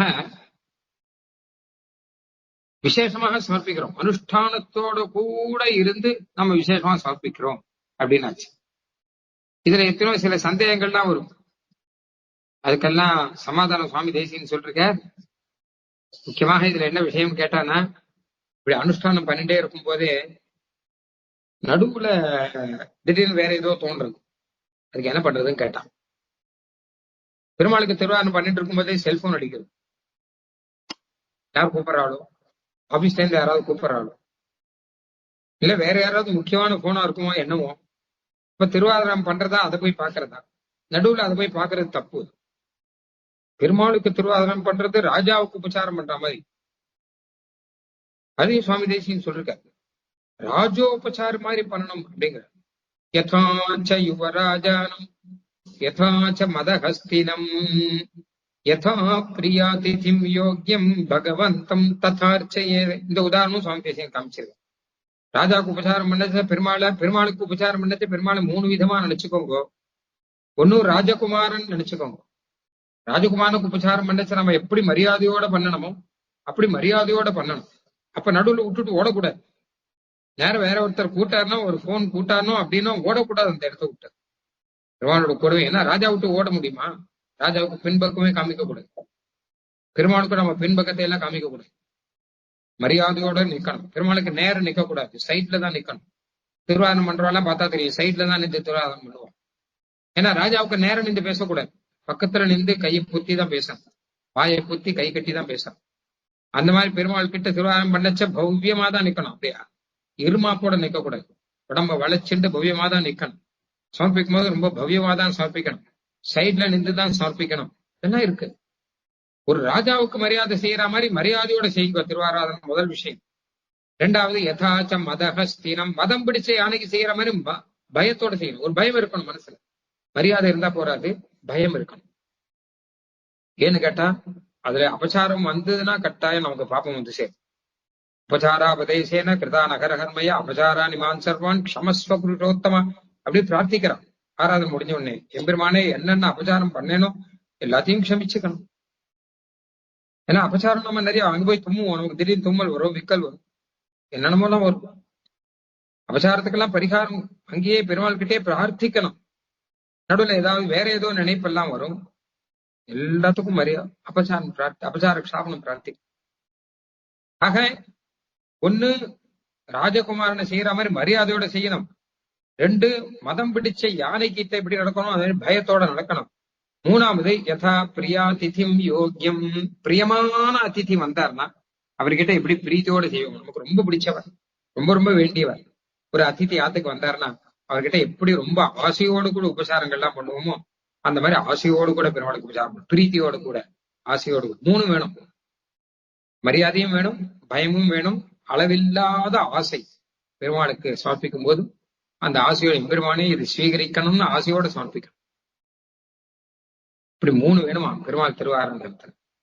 அந்த மாதிரிதான் அனுஷ்டானத்திலையும் ரொம்ப ஆசையோடு கூட, ரொம்ப மரியாதை கூட, ரொம்ப பயத்தோடு கூட தான் செய்யணும். ஆனால் நடுவுல கைங்கரியம் பண்ணிட்டே இருக்கணும். இப்படி நாள் முழுக்க இப்படி தொடர்ந்து ஒரு சங்கிலி துவக்காக கைங்கரியம் பண்ணிட்டு இருக்கும் போது நடுவுல ஏதோ வேற சிலதெல்லாம் வருதே, ஏதோ இதை பார்க்கணும் அதை பார்க்கணும் தோன்றது, இங்க அங்க வெளியில போகணும்னு தோன்றதே அப்படின்னா அதெல்லாம் தண்ணீர் துரும்பு போலே அப்படின்னு தேசிகம். அதான் உபமா. தீர்த்தம் சாப்பிட்டே இருக்கும், நடுவில் துரும்பு வந்துருத்துன்னு வச்சுக்கோங்க. வேகமா டம்ளர்ல தீர்த்தம் சாப்பிடுறோம், அதுல சின்னதா ஒரு துரும்பு வந்துருத்தனா உள்ளுக்குள்ள நெஞ்சில மாட்டி குத்துன்னு குத்தும். அந்த மாதிரி இது குத்தணும். ஐயோ இப்படி வந்துருத்தே அப்படின்னு சொல்லிட்டு தண்ணீர்ல துரும்பு சில சமயம் வந்துரும், அது நெஞ்சில குத்தும் இல்லையா. அது மாதிரி உங்க மனசுல குத்தணும். இது எனக்கு நடுவுல பெருமாள் திருவாரணம் பண்ணிட்டே இருந்தேன், இன்னைக்கு என்னமோ மனசு சரியில்லை, அப்ப எம்பெருமான் கிட்டே பிரார்த்திச்சு எனக்கு மனசு சரியா இருக்கணும், திருவாரணம் ஒழுங்கா பண்ணணும் முதல்ல பிரார்த்திப்பா. பிரார்த்திக்க இது கூட பரவாயில்ல, போயிடலாம். இன்னும் சில பேருக்கு என்ன கேட்டான்னா ஒரு பெரிய ஆபத்து வந்துடும். பெருமாள் திருவாராதனம், பெருமாள் கைங்கரியம், பெருமாள் அனுஷ்டானம் நித்தியம் அப்படியே போன்னு ஆசையா இருக்கு, ஆனா நடக்க மாட்டேங்கிறது. ஏன்னா லோகத்துல எத்தனையோ விஷயங்கள்ல ஈடுபாடு இருக்கு அவளுக்கு. நிறைய பேருக்கு இது சகஜமா இருக்கு. பெருமாள் மாத்திரமான விஷயம். ஏதோ திருவாராதனங்கிறது ஒரு நாளைக்கு காமணி காலம் திருவாராதனம், 5 நிமிஷம் சந்தியாவந்தனம், காமணி காலம் திருவாராதனம், 10 நிமிஷம் ஏதோ ஜபம் தப்பம் போறது, அதோட முடிஞ்சு போச்சு. அதுக்கு ஒரு 24 மணி காலம் இருக்கு இல்லையா. அதுல மிஞ்சி போச்சுன்னா பெருமாளோட நம்ம கழிக்கிறது 1 மணி காலம் இருக்கும். பாக்கி 23 மணி காலம் என்ன இருக்கு அப்படின்னு கேட்டா எத்தனையோ நியூஸ் பேப்பர் இருக்கு, எத்தனையோ டிவி சேனல் இருக்கு, போறதுக்கு செல்போன் ஆத்துல கையிலேயே இருக்கு, வெளியில எங்கேயுமே போக வேண்டாம். கதை புஸ்தகங்கள் இருக்கு, அரசியல் விஷயங்கள் இருக்கு, விளையாட்டுகள் கேளிக்கைகள் வெளியில இருக்கு, கடத்திற்கு போய் அங்கங்க வேடிக்கை பார்க்கறது இருக்கு, நண்பர்களோட அரட்டைகள் அப்படின்னு இருக்கு, எத்தனை விஷயம் இருக்கு. அப்ப இத்தனை விஷயம் இருக்கு, இதுல தானே ஈடுபாடு நிறைய வருது. இதுக்கு நடுவுல ஏதோ கொஞ்ச நாளை பகவான் கிட்ட ஒரு ஜபம், ஒரு தபம், ஒரு திருவாராதனம் அப்படிங்கிறது ஒரு கைங்கரியம். கோயில போய் திடீர்னு கைங்கரியம் பண்ணிட்டு ஆச்சுன்னு ஆத்துக்கு கிடுக்கணும் நேரமா ஓடி வந்து 7:30 மணிக்கு டிவியை போட்டு மேல காரியம் இருக்கு, இதை பார்க்கணும் அதை பார்க்கணும், இப்படிதானே போயின்னு இருக்கு அப்படின்னா அதுதான் முதல்ல சொன்னேன். இந்த சரணாகதி பண்ணவனுக்கு ஒரு தனித்துவம் வரும். நான் சரணாகதி பண்ணிட்டேன், நான் பெருமாளோட தான் காலம் கழிப்பேன்னு இருக்கணும். அதுதான் நியாயமா இருக்கும். இது சாஸ்திரம் இல்லை, கட்டளை இல்லை. நீ அப்படிதான் இருக்கணும். சரணாகதி பண்ணாமல் நீ டிவி பார்த்தால் உனக்கு சரணாகதி பலிக்காதுன்னு சொல்லல. ஆனா எது நியாயம்னு யோசிச்சு பாருங்க. இதுதானே நியாயமா இருக்கும். எம்பெருமான் கிட்ட ஆத்மாவை ஒப்படைச்சப்ப அவனோட கூட இருக்கிறது தானே நியாயமா இருக்கும். அவனை விட்டுட்டு வெளி விஷயங்கள்ல ஈடுபடுதல் நியாயமா இருக்காது. ஆனால் என்னால முடியலையே, என்னால ஈடுபடாம இருக்க முடியலையே அப்படின்னு இருக்கு. சரணாகதிக்கு முன்னாடின்னு பார்த்தா யாரா இருந்தாலுமே அவளுக்கு இந்த லௌகிக விஷயங்கள் எல்லாம் கொஞ்சம் ஈடுபாடு இருக்கதான் இருக்கும். அப்படியோட எல்லாத்தையும் விட்டுட்டு காட்டுல போய் தபஸ் பண்ற மகர்ஷிகள் இல்ல நம்ம மகர்ஷிகள் இல்ல மகா ஆச்சாரியர்கள் இல்லை. நாவல் பக்கத்துல ஐயா சுவாமி எழுதியிருந்தார்னா எதுவுமே தெரியாது. அப்படியே மகான்கள்லாம் எழுந்துள்ளி இருந்தார். லோக விஷயங்கள் தெரியாமல், காலக்ஷேபம் திருவாராதனம் கைங்கரியம் தவிர வேற தெரியாமல் அப்படியே எழுந்துள்ளி இருந்தார்கள். அப்படியே காலக்ஷேபம் பண்ணிட்டு இருந்த போது ஒரு சமயம் 1984 இப்போ அப்போ ஒருத்தர் வந்து சுவாமி கிட்ட வந்து விஞ்ஞாபனம் பண்ணார். இன்னைக்கு நம்ம தேசத்துல ஒரு முக்கியமான விஷயம் நடந்திருக்கு அப்படின்னா என்னதுன்னு கேட்டார். சாயங்காலம் ஒரு 7 மணி இருக்கும். சந்தியாவதெல்லாம் முடிச்சுட்டு சாசனம் சொல்லிட்டு சுவாமி உட்காந்துருக்க. என்னது அப்படின்னு கேட்டார். நம்ம தேசத்து பிரதான மந்திரியை சுட்டு கொண்டுட்டா அப்படின்னு. 1984 பிரைம் மினிஸ்டர் இந்திரா காந்தியை சுட்டு கொண்டுட்டான். அன்னைக்கு பிரதான மந்திரி சுட்டு கொண்டுட்டா அப்படின்னா இவருக்கு தெரியாது. இவர் நியூஸ் பாக்குறவர் கிடையாது, ரேடியோ கேட்கிறவர் கிடையாது. சுவாமி என்ன பண்ணாரு, யார் அந்த ஸ்திரீயா அப்படின்னா அது எப்படி தெரிஞ்சு வச்சுட்டு இருக்க, ஸ்திரீ தான் நாட்டை ஆண்டு இருக்கார் அப்படின்னு. யார் அந்த ஸ்திரீயா சுட்டு கொண்டுட்டா அப்படின்னா ஆமாம் அப்படின்னா ஓஹோ அப்படின்னா அவ்வளவுதான். எதுக்கு சொல்றேன், அந்த மாதிரி நாம இருக்க முடியாது. அதுக்காக தான் சொல்றேன். அந்த அளவு நம்மளால இருக்க முடியாது சுவாமி. ஏதோ ஓரளவு ஈடுபட்டு இருக்கோம். ஆனால் பெரும்பாலான சமயம் பெருமாளோட இருந்துட்டு கொஞ்சம் அப்படி விட முடியலையே அப்படின்னா தேசியம் ஒரு உதாரணம் சொல்ற. நம்ம கதி எப்படி இருக்கு. அபிஷேகத்துக்கு நாளிட்ட ராஜகுமாரனுக்கு சிறையிலே எடுத்து கை நீட்டின சேட்டிமார் பக்கலிலே கண்ணோட்டம் உண்டாமா போலே அப்படின்னு ஒண்ணு சொல்ற. இதை கேட்டப்ப நம்ம கொஞ்சம் மகவும் நினைக்கிறேன். அப்படின்னு சேர்த்து தான் சொல்லிக்கிறேன். ஒரு ராஜகுமாரன் ஒருத்தன் சிறையில இருந்தான். ஏதோ வெளிநாட்டு சிறையில எதிர் நாட்டு சிறையில மாட்டின்ட்டான். அவன் கூட சிறையில போட்டான். அங்கேயேதான் வளர்ந்துட்டு இருக்கான். ரொம்ப வருஷமா இருக்கான். அதுக்கப்புறம் இந்த ராஜகுமாரனுடைய அப்பா அவர் கொஞ்சம் சைன்யத்தை எல்லாம் திரட்டி அந்த ராஜாவை ஜெயிச்சார். இந்த ராஜகுமாரனை மீட்ட, சிறையில இருந்து மீட்ட பாப்பா அப்படின்னு ராஜாவை ஜெயிச்சு அந்த ராஜ்யத்தை ஜெயிச்ச. ஒரு 10 வருஷம் கழிச்சு இவனை சிறையில இருந்து மீட்டினான். நீ நிறைய வயசாயிட்டு உனக்கு இனிமே யுவராஜாவாக நான் பட்டாபிஷேகம் பண்றேன் அப்படின்னு சொல்லிட்டு பட்டாபிஷேகம் பண்றேன் அப்படின்னா சரின்னா விவாகம் பண்றேப்பா, பட்டாபிஷேகம் பண்றேப்பா அப்படின்னு. நீ யுவராஜாவாயிட்ட, பெரிய தேசத்துக்கு ராஜா, நீ சக்கரவர்த்தி மாதிரி. ஏன்னா அந்த தேசத்தை ரீச்சாச்சு, பக்கத்து தேசத்துல ஜெயிச்சாச்சு. இனிமே எல்லாரும் உனக்கு கப்பம் கட்டுவா. அதனால நீ பெரிய ராஜாவாக வேண்டியவன். அதனால நான் யுவராஜாவாக உன்னை பட்டாபிஷேகம் பண்றேன் அப்படின்னு. கல்யாணம் பண்ணி வைக்கிறேன். நல்ல தேசத்து ராணியா பார்த்து, ஒரு பெரிய ராணியா பார்த்து, பட்டத்து ராணியா பார்த்து கல்யாணம் பண்ணி வைக்கிறேன். அப்பா ஒரு சின்ன விஷயம்னா என்னன்னு கேட்டேன். நான் சிறையில இருக்கும்போது ஒரு வேலைக்கார பொண்ணு ஒருத்தி என்கிட்ட அவ பேச மாட்டான். ஏன்னா ராஜகுமார்கிட்ட நேர பேசுறதுக்கு பயம். கை நீட்டுவா. எனக்கு ஏதாவது கொடுக்குறோன்னா கை நீட்டுவா. நானே ஏதாவது கொடுக்குறேன்னா கை நீட்டுவேன். நேரம் வந்து கொடுக்கறதுக்கு அவளுக்கு பயம். ராஜகுமாரன் கிட்ட நம்ம நேரம் பேசலாமோ கூடாது. நானும் சிறையில இருக்கிறபடினாலே நானும் அப்படி இருந்தேன். ஆனா எனக்கு அவளை பார்க்கணும், எனக்கு அவளை கல்யாணம் பண்ணிக்கணும் அப்படின்னா உடனே அந்த அப்பா தலையில கவிச்சுன்னு உட்காந்துட்டாரு. ஏண்டா உன் புத்தி இப்படி போறது? நீ எப்படிப்பட்ட ஒரு சக்கரவர்த்தியினுடைய குமாரன் மாதிரி இருக்க வேண்டியவன். நீ எத்தனை தேசத்து ராஜாக்கள் உனக்கு கப்பம் கட்ட போறான்னு ஒரு நல்ல ராஜகுமாரிய பார்த்து கல்யாணம் பண்ணி வைக்கிறேன்னா ஒரு வேலைக்கார பொண்ணு கை நீட்டினாங்கிறியா நீ? அபிஷேகத்துக்கு நாளிட்ட ராஜகுமாரனுக்கு சிறையிலே எடுத்து கை நீட்டின சேட்டிமார் பக்கலிலே கண்ணோட்டம் உண்டாமா போனேன். அதே கதை தான் நம்ம கதை. பெருமாளோட சேர்த்து வச்சு அபிஷேகம் பண்ண போறான். பட்டாபிஷேகம் நடக்க போறது நமக்கு பெருமாளோட சீவை குண்டத்தன் கைங்கரிய சாம்ராஜ்ய அபிஷேகம் சொல்றான். நம்ம சிறையில இருந்து மீட்டுட்டா, சம்சாரங்கிற சிறையில இருந்து மீட்டாச்சு. சம்சாரத்தில் தானே இந்த போகிய வஸ்துக்கள் எல்லாம், பிராகிருதமான போகங்கள் எல்லாம் சம்சாரத்துல. அதுல இருந்து மீட்டாச்சு. நம்மள சரணாகதி ஆயிடுத்து, நாள் குறிச்சாச்சு. இனிமே நேரம் அபிஷேகத்துக்கு நாள் ஆயிடுச்சு. இனிமே எல்லாம் பெருமாளோட போய் நாம ராஜாவாக இருக்க வேண்டியவர்கள் கிட்ட பகவத் விஷயம் தவிர மற்ற விஷயங்களை ஈடுபாடு வந்ததுன்னா இப்ப கட்டாயம் அந்த வேலைக்கார பொண்ணுகிட்ட இவனுக்கு ஈடுபாடு வந்தா மாதிரிதான் ரொம்ப கேவலம். அது அப்படிதான் இருக்கு.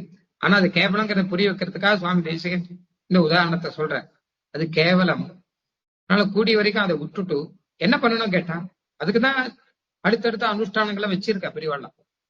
அடுத்து அதாவது சங்கிலி தொடர் மாதிரி அடுத்தடுத்து வச்சிருக்கிறதுக்கு காரணமே அதுதான். அதனால அந்த மாதிரியாக நாம் அடுத்தடுத்து கைங்கரியம் பண்ணி கொண்டு இருப்பதில் கூடுதலான காலத்தை செலவழித்துக் கொண்டு மற்ற விஷயங்கள்ல காலத்தை குறைத்துக் கொண்டு நாம் இதை முயற்சி பண்ணி பார்க்கலாம் அப்படின்னு தெரியுது. இந்த மாதிரி அனுஷ்டானம், கைங்கரியம் இதெல்லாம் நடக்கணும். அதுக்கப்புறம் முக்கியமான இன்னொரு விஷயம், தேவதாந்தரங்களை சேவிக்க கூடாது அப்படிங்கிறது. மற்ற தெய்வங்கள் பெருமாள் தவிர மற்ற தெய்வங்கள் எல்லாம் நாம் சேவிக்கவே கூடாது, கோயிலுக்கு போகக்கூடாது. ஏன் சுவாமி இவ்வளவு ஸ்ட்ரிக்டா இதை சொல்றீங்களே, நாங்க என்ன பெரிய தப்பா பண்ணிட்டோம்? தேவதாந்தரை சேவிச்சா அது என்ன பெரிய தப்பா இல்லை? விநாயகர் சதுர்த்தி ஊர் முழுக்க கொண்டாடுறா, நான் கூட கொண்டாடினா என்ன தப்பு?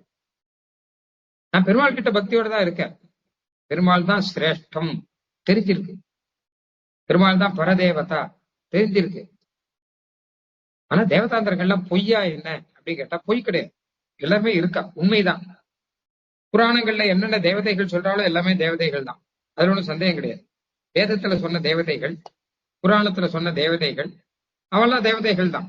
அவளுக்கு பக்தர்கள் இருக்காளான்னா இருக்கா, அவ பலன் கொடுக்கறாளான்னு கொடுக்கறா, சந்தேகம் இல்லை. அவ தெய்வம் தான், நம்மளை போல மனுஷா கிடையாது. அவ தெய்வங்கள் தான், அவர்கள் ஆராதிக்கப்படுபவர்கள், அவர்கள் பலனை கொடுக்கிறார்கள், அவர்களுக்கு வைபவங்கள் உண்டு, அவர்களை பற்றி புராணங்கள் சொல்லுகின்றன, எல்லாம் உண்டு. ஆனா ஏன் நாம் சேவிக்க கூடாதுங்கிறீங்களே அப்படின்னா, முக்கியமான காரணம் நீ பதிவிரதா ஸ்திரீ. முக்கியமான விஷயம் அதுதான் சொல்றாங்க. சரணாகதி ஆயிடுத்து இல்லையா? சரணாகத்தினா விவாகம் ஆயிடுத்து இல்லையா? விவாகம் ஆனப்புறம் பதிவிரதா ஸ்திரீயா இருக்கிறவர் மற்ற புருஷனையோடு அவனை ஆசிரிக்கலாம். இதான் ஏகாந்த பக்தி அப்படின்னு பெயர். சரணாகதி பண்ணியாச்சுன்னா பெருமாளோட கல்யாணம் ஆயிடுச்சுன்னு சொல்லிட்டேன்.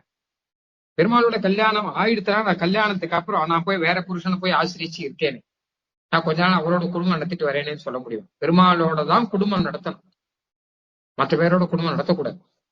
அதை மனசால நினைச்சு கூட பார்க்க கூடாது. அதுவும் பெருமாளை விட்டுட்டு போறதுங்கிறது சபவத்தியா ந கர்த்தவியா மனசாபி விகர்ஹிதான ராமன். இந்த விஷயத்த மகாபாரதம் தான் சொல்றது. இந்த ஏகாந்த பக்தி அப்படிங்கிற விஷயத்த மகாபாரதம் எடுத்து சொல்றது. பகவானை ஆசைத்து பகவானோட விவாகம் பண்ணிட்டு சரணாகதி பண்ணிட்டா மற்ற தேவதர்களை மதிக்க வேண்டிய அவசியம் இல்லை அப்படின்னு. ஏன்னு கேட்டா, எங்க பர்த்தா எங்க சுவாமி எனக்கு எல்லாத்தையும் செஞ்சு கொடுப்பார், நான் எதுக்கு நூத்திட்ட போகணும்? அதுதானே பதிவிரதா ஸ்திரீனுடைய பாவம். என்ன கேட்டா, பதிவிரதா ஸ்திரீயா இருக்கிறவர் இன்னொரு புருஷன்கிட்ட போக வேண்டிய அவசியம் இல்லை. அவளுக்கு அவர்கிட்ட போய் உபகாரம் கேட்க வேண்டிய அவசியம் இல்லை. எனக்கு எல்லாம் இவர் செய்து கொடுக்கிறார், நானும் இவருமாக குடும்பம் நடத்திட்டு இருக்கோம், நான் எதுக்கு அவர்கிட்ட போகணும்? தேவையில்லையே. அதுதான் ராவணன் கிட்ட சீதா பிராட்டி கேட்க, உனக்கு மனைவி இருக்கா இல்லையா? நீ உன் மனைவியோட சந்தோஷமா இரு, ஏன் என் புருஷனோட சந்தோஷமா இருக்க? அவ்வளவுதான். உனக்கு எத்தனையோ மனைவிகள் இருக்கா, ஸ்ரேஷு தாரேஷு ரம்யதாங்கிற சீதா பிராட்டி. உன் மனைவியோட நீ இருந்து கொள், நான் என் கணவனோட நான் இருந்துக்கிறேன், அதுதானே நியாயமா இருக்கும் அப்படிங்கிற சீதா பிராட்டி நியாயத்தை கேட்கிற அவன்கிட்ட. நீ ஒரு ராஜான்னு சொல்ற, நீ எப்படி அநியாயமா நடக்கிற அப்படிங்கிற. அந்த மாதிரியாக லோகத்துல பதிவிரதா ஸ்திரீ அப்படின்னாலே ஏதோ புராணங்கள்ல இருக்கக்கூடிய சீதா, தாரா, அகல்யா, மந்தோதரா, திரௌபதி நினைக்க வேண்டாம். எல்லா ஸ்திரீகளுமே, எல்லா ராத்துல இருக்க ஸ்திரீகளும் பதிவிரதா ஸ்திரீகள் தான், அது ஒன்றும் சந்தேகம் இல்லை. எல்லாருமாக கணவனோட தான் வாழ்க்கையை நடத்துறான், வேற புருஷனோட வாழ்க்கையை நடத்தணும்னு நினைக்கிறது கிடையாது. அவள்லாம் ஆசைப்படுறது கிடையாது, போய் வாழ்க்கையை நடத்துறது கிடையாது. ஆக இந்த விஷயத்தை நாம நம்மாத்து ஸ்திரீகள்கிட்ட இருந்து கத்துக்கணும். கஷ்டமோ நஷ்டம், சுகமோ துக்கமோ அப்படின்லாம் சொல்லுவாங்க. எதுவானாலும் இந்த இடத்த விட்டு போறது இல்லையா? கொண்டானை அறி கொண்டானை அல்லால் அரியா குலமகள் போல் கண்டாரிகழ்ந்தனவே கண்டாரிகழ்வனவே காதலந்தான் செய்திடினும் கொண்டானை அல்லால் அரியா குலமகள் விந்தோயினில் முகில் சேரு வித்துவ கோட்டம்மா. குலசேகராழ்வார் சொல்றார், எம்பெருமானே வித்துவ கோட்டம்மானே, எனக்கு ஒன்ன தவிர வேற தெரியாதுப்பா, ஏன்னா நான் பதிவிரதா ஸ்திரீ. நீ கஷ்டம் கொடுக்குறியா கொடு, ஆனா கூட அதுக்காக இன்னொருத்தர் போய் ஆசிரிக்க மாட்டேன். எனக்கு கஷ்டத்தை கொடுத்தாலுமே நான் இன்னொருத்தர் ஆசிரியிக்க மாட்டேங்கிறார். பொதுவாக பெருமாள் நமக்கு கஷ்டத்தை கொடுக்க மாட்டார். அந்த விஷயம் பின்னாடி வருது, நான் வரேன் அந்த விஷயம். நமக்கு கஷ்டத்தை கொடுக்க மாட்டார் பெருமாள். இந்த பர்த்தா கஷ்டத்தை கொடுக்கிற பர்த்தா இல்ல. இவர் என்னென்னைக்குமே ஹிதத்தையே செய்யக்கூடிய பர்த்தா கணவனா இருக்கிறவர் பெருமாள் அப்படிங்கிறது. அப்ப அவரை தவிர மற்ற புருஷனை மனசால நினைப்பது கூட தப்பு. தப்புன்னா எந்த அர்த்தத்துல சொல்றேன்னா, அது நியாயம் இல்லை, அது அநியாயம். இவர் கல்யாணம் இன்னொருத்தர் நினைப்பதுன்றது. அப்ப இன்னொரு தெய்வத்தை போய் ஆசிரியக்கிறேன், அவாகிட்ட போய் நான் இந்த பலனை கொடு கேட்கிறேன், அவா கோயில் போய் கும்பிடுறேங்கிறதெல்லாம் ரொம்ப பெரிய தப்பு. இது ஏகாந்த பக்திக்கு அடியோட இது சேரவே சேராது அப்படின்னா சுவாமி தேசியம் ஒரு உதாரணம் சொன்னார். அப்படி போய் கேட்டா என்ன ஆகும் கேட்டா, ராஜமகிஷி மடிப்பிச்சை புக்கால் ராஜாவுக்கு அவத்தியமா போலே. ஒரு அழகான உதாரணம். இங்க நமக்கு பாப்பம் மட்டும் இல்ல, பெருமாளுக்கும் தோஷத்தை நம்ம செய்யறோம். ஏன்னா நாம போய் இன்னொருத்தட்ட கேட்டா பெருமாளை அவமானப்படுத்துற மாதிரி. ஒரு ராஜமகிஷி ஒருத்தி இருக்கா, ராணி. ராணி போய் பிச்சை எடுத்தான்னு வச்சுக்கோங்க, எனக்கு உங்க பைசாவும் வேண்டாம், உங்க பைசா இருக்கட்டும், எது வேணா இருக்கட்டும், நானே சம்பாதிச்சு சாட்டுக்கிறேன், எனக்கு எப்படி சம்பாதிக்கணும்னு தெரியும் அப்படிங்கிற ராஜமகிஷி பிச்சை எடுத்தான்னா ராஜாவுக்கு தானே தோஷம். நாட்டுல இருப்பா ராஜாவை வைவா. ராஜா என்ன பண்றார், ராணி பிச்சை எடுக்க விட்டு அவர் என்ன பண்றார் அப்படின்னுவா. ராணி பிச்சை எடுக்கிறாளே, ராஜா என்ன பண்ணிட்டு இருக்காருன்னுவா. ராஜமகிஷி மடிப்பிச்சை புக்கால் ராஜாவுக்கு தோஷம். அந்த மாதிரி நாம போய் தேவதாந்திரங்களை சேவித்தால் பெருமாளை அவமானப்படுத்துறோம்னு அர்த்தம். ஏன்னா எல்லாத்தையும் கொடுக்கறதுக்கு அவர் இருக்கச்சா, அவரை விட்டுட்டு வேற தெய்வத்தை போய் நாம சேவிச்சா பெருமாளை அவமானப்படுத்துறோம். அந்த அவமானப்பட்ட அபச்சாரம் ஆயிடும். அதனால நம்ம நிலைமையில இருந்து பாருங்க, நாமெல்லாம் பத்தி விரதைகள். பெருமாளுடைய நிலைமையில இருந்து பாருங்க, அவர் நமக்கு எல்லாம் கொடுக்க தயாரா இருக்கார். ஆக இது ரெண்டு இருக்கும்போது, இதுதான் ரெண்டு உதாரணம் சுவாமி தேசிகன் சாதிச்சுக்க. ஒண்ணு ராஜமகிஷி மடிப்பிச்சை புக்கால் ராஜாவுக்கு அவத்தியம். இரண்டாவது பதியை உகைப்பித்து அதனால் பதிவிரத்தை உகப்பிக்கு மாப்போலே அவன் பிரீத்தி அடியாக தன் பிரீத்தி வரான்னு ஒரு விஷயம் சொல்ற. பதிவிரதா ஸ்திரீ மாதிரியாக அவனோட மட்டும்தான் இருக்கணும், அவனுடைய பிரீத்திக்காக தான் செய்யணும், எல்லாமே பகவானுக்காக தான் செய்யணும் அப்படின்னு இந்த ரெண்டு உதாரணத்தையும் சுவாமி தேசிகன் கொடுத்தது இந்த இடத்துல. புங்கே ஸ்வபோகமகிலம் பதிபோக சேஷம். இந்த கல்யாணம் பத்தி சொன்னேன் இல்லையா, கல்யாணம் ஆயிடுச்சுன்னா பெண் என்ன பண்ணுவாள் அப்படின்னு கேட்டாங்கன்னா, கணவனோட குடும்பம் நடத்துறதுக்கு வரா இல்லையா, அப்ப முதல்ல அவனுக்கு என்ன பிடிக்குங்கிறத தெரிஞ்சு வச்சுப்பான். கணவன் சாப்பிட்ட இவ சாப்பிடுவா, அவருக்கு என்ன பிடிக்கும் அதை இவள் பண்ணுவாள். அந்த மாதிரி தானே இருக்கும். அந்த மாதிரி பகவானுக்கு என்ன பிரியமோ அந்த பகவான் சாப்பிட்டப்புறம் நம்ம சாப்பிடணும், அவனுக்கு சமர்ப்பிச்சுட்டு அதை சாப்பிடணும். அவனுக்கு பிரியமானதும் சாஸ்திரியமானதுமான வஸ்துக்களை அவனுக்கு சமர்ப்பிக்கணும். இப்படியாக அவனோட குடும்பம் நடத்துறதுங்கிறதே பதிவிரதா ஸ்திரீ குடும்பம் நடத்துற மாதிரி நம்ம பெருமாளோட குடும்பம் நடத்துறோம் அப்படிங்கிறது ஆகுமா. ஆகையினாலே தேவதாந்தரங்களை நாம் சேவிக்கவே கூடாது அப்படிங்கிறதுக்கு காரணம் இதுதான். அதுக்கப்புறம் இதுல ஒரு சந்தேகம் வரும், நாம செய்யற அனுஷ்டானத்திலே தேவதாந்தரங்கள்லாம் இருக்கா. நிறைய பேர் ருத்ரன் பிரம்மாதியோ ஏ தேவாக தான் தேவான் தர்ப்பயாமி, சந்தியாவந்தனம் இருக்கு. சந்தியாவந்தனத்திலே சில தேவதைகளுடைய பேரெல்லாம் வரும். சர்வாபியோ தேவதாபியோ நமோ நமகான்னு ஒண்ணு வரும், எல்லா தேவதைகளுக்கும் நமகான். இப்ப இந்த மாதிரிலாம் நிறைய வருது. நீர்பாட்டுக்கு மற்ற தேவதைகளை நினைக்கவே கூடாது, சொல்லவே கூடாதுன்னா எத்தனையோ அனுஷ்டானம் இருக்கு. வைஸ்வதேவம், பஞ்சமகா யஜ்ஜங்கள், இதெல்லாம் நிறைய தேவதைகள் வரதான் வருவா. இப்ப இதெல்லாம் வந்திருக்காளே, இவாளுக்கெல்லாம் அனுஷ்டானம் பண்ணிட்டு இருக்கோமே அப்படின்னா அவளுக்கு அனுஷ்டானம் பண்ணல, அவளுக்குள்ள அந்தரியாமையா இருக்கிற பெருமாளுக்கு அனுஷ்டானம் பண்ணிடும். நாம மேல பார்த்தா அவ பேர் தான் இருக்கும், ஆனா உள்ளுக்குள்ள அவளுக்குள்ள இருக்க பெருமாள் இருக்கிறோம் இல்லையோ, எல்லா தேவதைகளுக்குள்ளயும் பெருமாள் அந்தரியாமையா இருக்கிறோம் இல்லையோ, அந்த பெருமாளுக்கு தான் நம்ம அனுஷ்டானங்கள்லாம் பண்ணிட்டு இருக்கோம். இதுக்கு உதாரணம் ஒண்ணு சுவாமி தேசிகன் சொன்ன உதாரணம் என்ன கேட்டான்னா, ராஜசேவகர் சட்டையின் மேல் மாலையும் ஆபரணத்தையும் இட்டாலும் ராஜா பிரீத்தனா போலே அப்படின்னு ஒண்ணு சொல்லிருக்க. ராஜாவுக்கு மாலை போடுறான், ராஜா சட்டை போட்டு இருக்க, அந்த சட்டைக்கு மேல மாலையை போட்டான்னு வச்சுக்கோங்க. அந்த மாலை சட்டைக்கு போட்டதா ராஜாவுக்கு போட்டதான்னா, மேல சட்டை இருந்தா கூட உள்ள இருக்கிற ராஜாவுக்கு தான் மாலை போடுறான். அந்த மாதிரிதான் எம்பெருமானுடைய சட்டை மாதிரி இந்த தேவர்கள்லாம் இருக்கா. அவளுக்குள்ள உள்ளுக்குள்ள எம்பெருமான் அந்தரியாமையா இருந்து இந்த சட்டைக்கு கௌரவம் கொடுக்குறேன் அவன் தான். அதனால அவளை சட்டை பண்ணிட்டு எம்பெருமான அசட்டை பண்ணிடாதுங்கோ. எம்பெருமானுக்கும் எம்பெருமான் தான் விஷயம் அங்க. அவர் சட்டை போட்டிருந்தானா சட்டைக்கு மேலதானே மாலையை போட முடியும். அது மாதிரி சில சமயம் எம்பெருமான் என்ன பண்ற, சில சட்டையை போட்டுண்டு அவர் கர்மானுஷ்டானங்கள்ல அவர் தேவதையா இருக்கார். இப்ப நம்ம சட்டைக்கு மேல போட வேண்டியதா இருக்கு. இன்னொரு நல்ல உதாரணம் சுவாமி தேசிகன் ரகசிய திரைசாரத்தில் சொல்லிருக்கிறது ஸ்ராத்தாதிகளிலே அப்படிங்கிற. சிராத்தம் பண்ணும்போது நம்ம பித்திருக்களை உத்தேசித்து சிராத்தம் பண்றோம். அதுல ஆகாரம் சாப்பிட்றவா யாருன்னா இப்ப இருக்கிற பிராமணர், பிராமணார்த்தத்துக்காக சில வைதிக பிராமணர்களை நிமந்தனம் பண்றோம். அவர்களுக்கு ஆகாரம் கொடுக்கிறோம், அவர்களுக்கு தட்சிணை கொடுக்கிறோம், அவர்களுக்கு வேஷ்டி கொடுக்கிறோம். இதனால பிரீத்தி யாருக்குன்னா பித்திருக்களுக்கும். பித்திருக்களுக்கு பிரீத்திக்காக அவர்களுக்கு கொடுக்கிறோம் இல்லையா? அந்த மாதிரியாக அந்த பகவானுடைய பிரீத்திக்காக இவர்களுக்கு கொடுக்கிறோம். ஏன்னா இவர்களுக்குள்ள அந்தரியாம பெருமாள் இருக்க. அந்த பிராமணர்கள் தானே, பிராமணர்கள் பித்திரு ஸ்தானத்துல இருக்காங்க. பித்திரு ஸ்தானத்துல பிராமணர்கள் இருக்க அப்படின்னால அவளுக்கு சாத்தியத்துல நம்ம ஆகாரங்கள்லாம் கொடுக்கிறோம். அந்த மாதிரியாக தேவதாந்திர ஸ்தானத்துல பகவான் தான் இருக்க. அந்தரியாம வெளியில தேவதாந்திரங்கள் தெரியறாள் தவிர உள்ள பகவான் தான் இருக்கார். வெளியில பிராமணா தெரியாத தவிர உண்மையில பித்திருக்களுக்கு தான் பூஜை.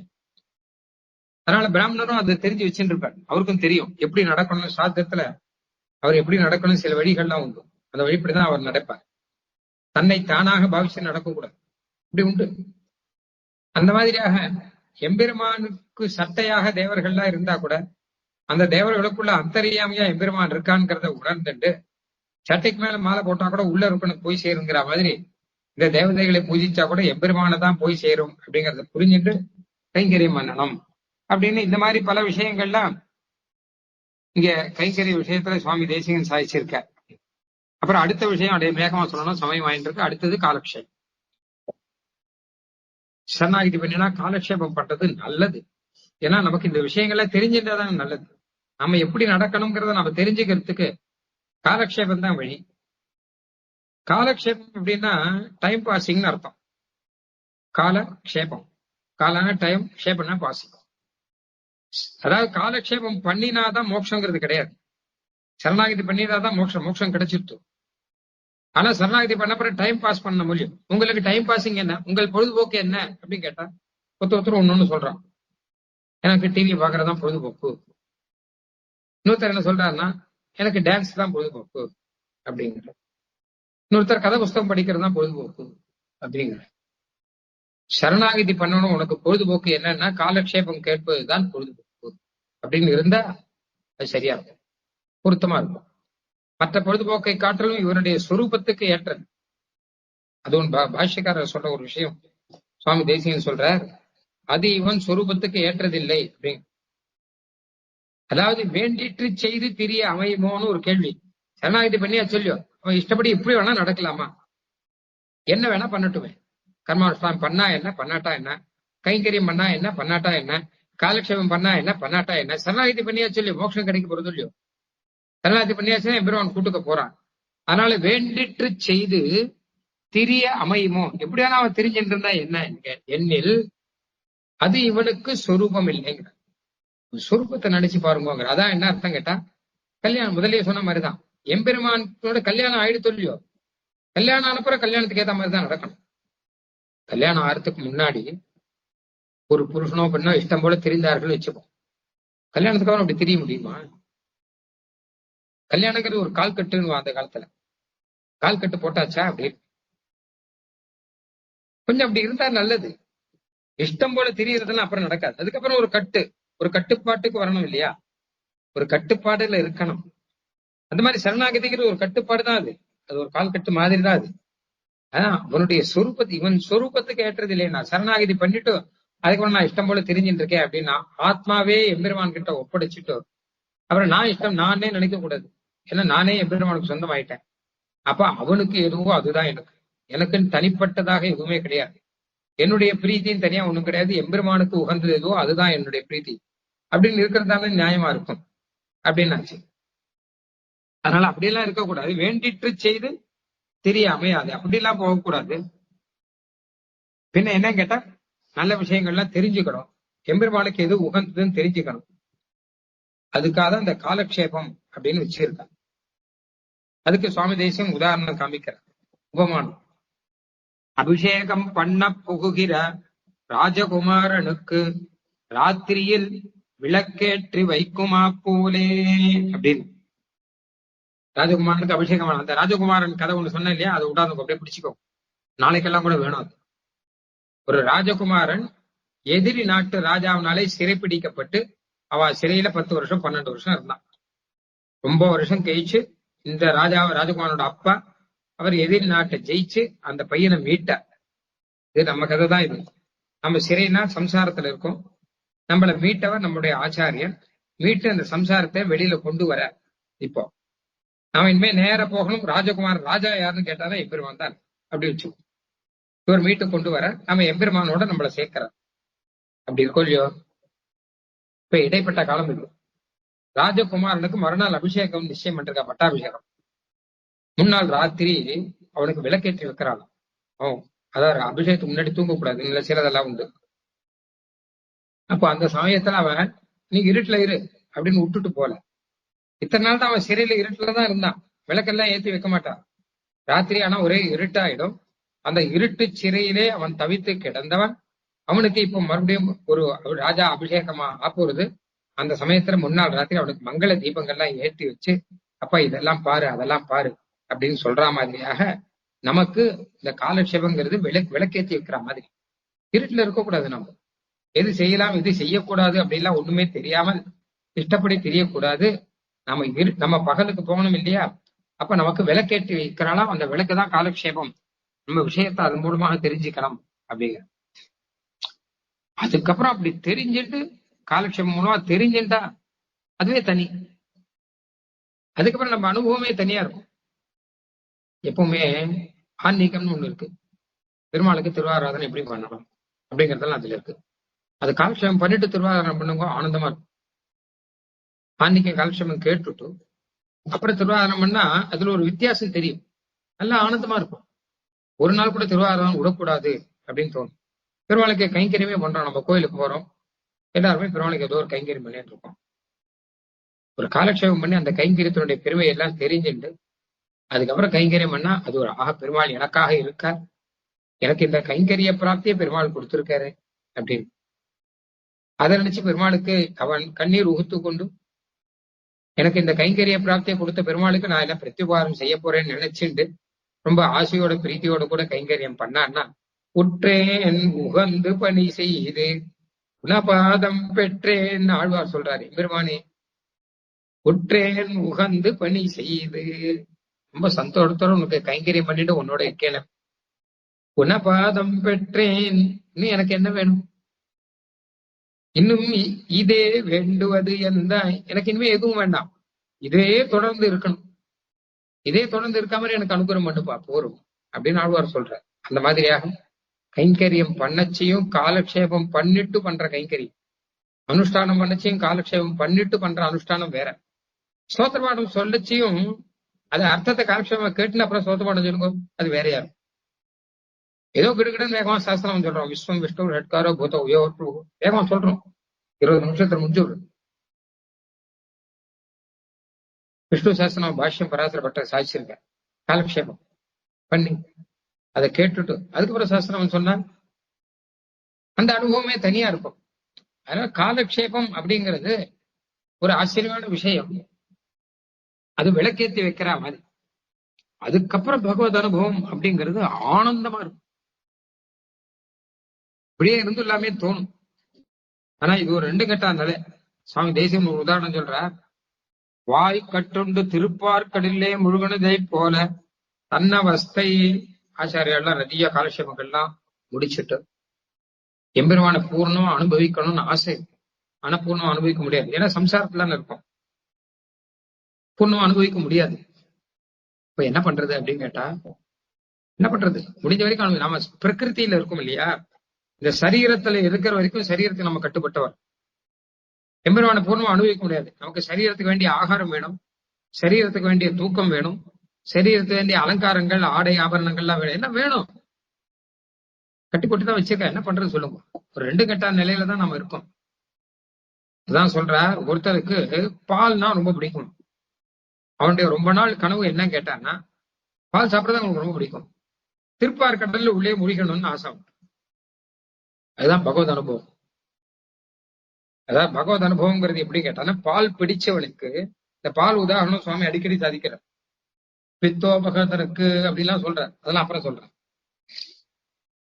இப்போ பால் ரொம்ப பிடிக்கும் ஒருத்தனுக்கு, அவனை விட்டா திருப்பார் கடல்ல மூழ்கினா மலையை சாப்பிடுவான். அந்த அளவு ரொம்ப பிடிக்கும். அகஸ்தியர் கடலை குடிச்சா மாதிரி இவன் திருப்பார் கடல் மொத்தத்தையும் சாப்பிடுவான். அந்த அளவு பால் பிடிக்கும் ஒருத்தனுக்கு அப்படின்னு வச்சுக்கோங்க. அவனை கொண்டு போய் பார்க்கடல்லே அவனை மூழ்க வைக்கிற படம் அப்போ அப்படின்னு சொல்லிட்டு பார்க்கடல்ல மூழ்க வச்சு, ஆனா வாயை போட்டு கட்டி தைச்சு வச்சுட்டான் வச்சுக்கோங்க. அப்ப என்ன பண்ண முடியும் அவனால? வாயை கட்டி வச்சுட்டான், திருப்பார்கடல் மூழ்கி இருக்கான், அவனால என்ன பண்ண முடியும்? அந்த நிலைதான் நமக்கு திருப்பார்கடல் அப்படின்னா பகவத் அனுபவம். அந்த திருப்பார்கடல்ங்கிற பகவத் அனுபவத்திலே அனுபவிச்சு அதுலயே உள்ள மூழ்கி இருக்கிறது நமக்கு பிடிக்கும். ஆனா வாயை கட்டி வச்சிருக்க. ஏன்னா இந்த சரீரத்துல நாம இருக்கிற வரைக்கும் சரீரத்தை தான் நம்ம கவனிக்க முடியும். பிரதானமா இதுக்கு உட்பட்டு தான் பகவானை கவனிக்க முடியும். இந்த சரீர போகத்துக்கு உட்பட்டு தான் நாம் பகவானை கவனிக்க முடியும் அப்படின்னு தான் இருக்கு. வேற வழி கிடையாது. மொத்தமா பகவான் அனுபவிக்கணும், சரீரத்தை உடனும், அதுதான் மோட்சம். அப்ப திருப்பார்கடல்ல வாயை திறந்து மொழி திருப்பார்கடல் அனுபவிக்கிற மாதிரி பகவத் அனுபவத்தை பூர்ணமாக பெறலாம். இந்த சமயத்துல லிமிடேஷன்ஸ் உண்டு, முடிஞ்சவரை பெறலாம். ஆனா அது பெற்று இருக்கணும். அதுக்காக தான் இந்த காலக்ஷேபம். அப்போ என்ன அவங்க கேட்டாலும், எனக்கு எப்போ வாயை திறந்து விட போறான், நான் எப்ப பகவத் அனுபவத்தை நான் பெற போறேன்னு தோணும்.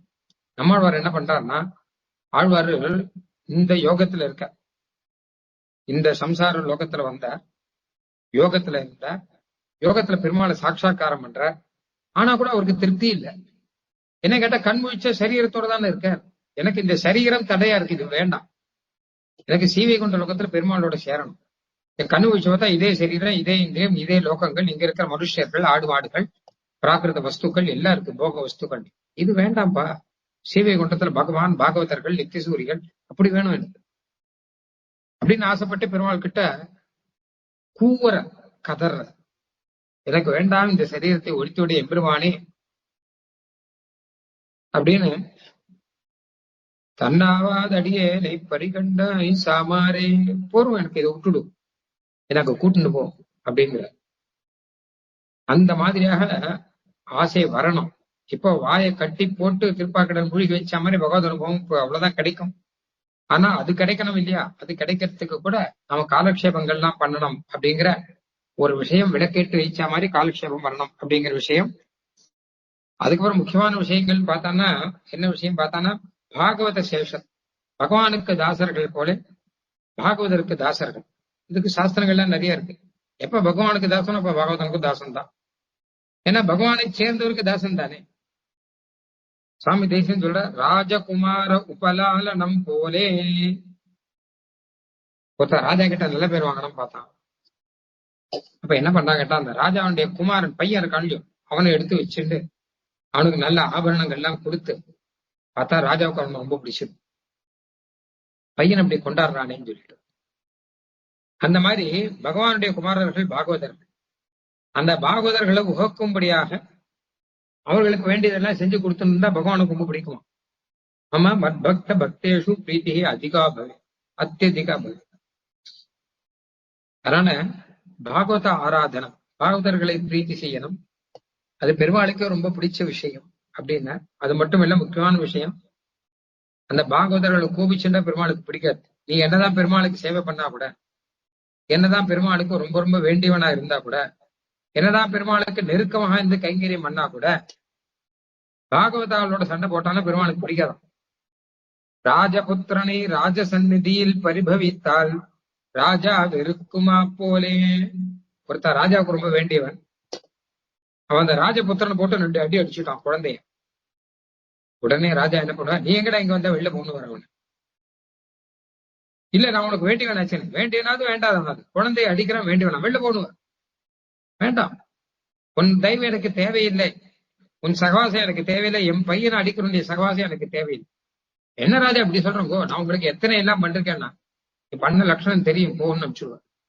அந்த மாதிரிதான் பெருமாளுக்கு நாம கைங்கரியம் பண்ணும் போது பாகவதர்களோட துவேஷம், போட்டி, பொறாமை, சண்டை எல்லாம் போட்டுருந்தோம்னா கட்டாயம் ராஜா விருப்பார், பெருமாள் நம்மளுக்கு விருப்பார், சந்தேகமே இல்லை. அதனாலே ராஜபுத்திரனை ராஜ சந்நிதியில் பரிபவித்தான் ராஜா வெறுக்குமா போலே.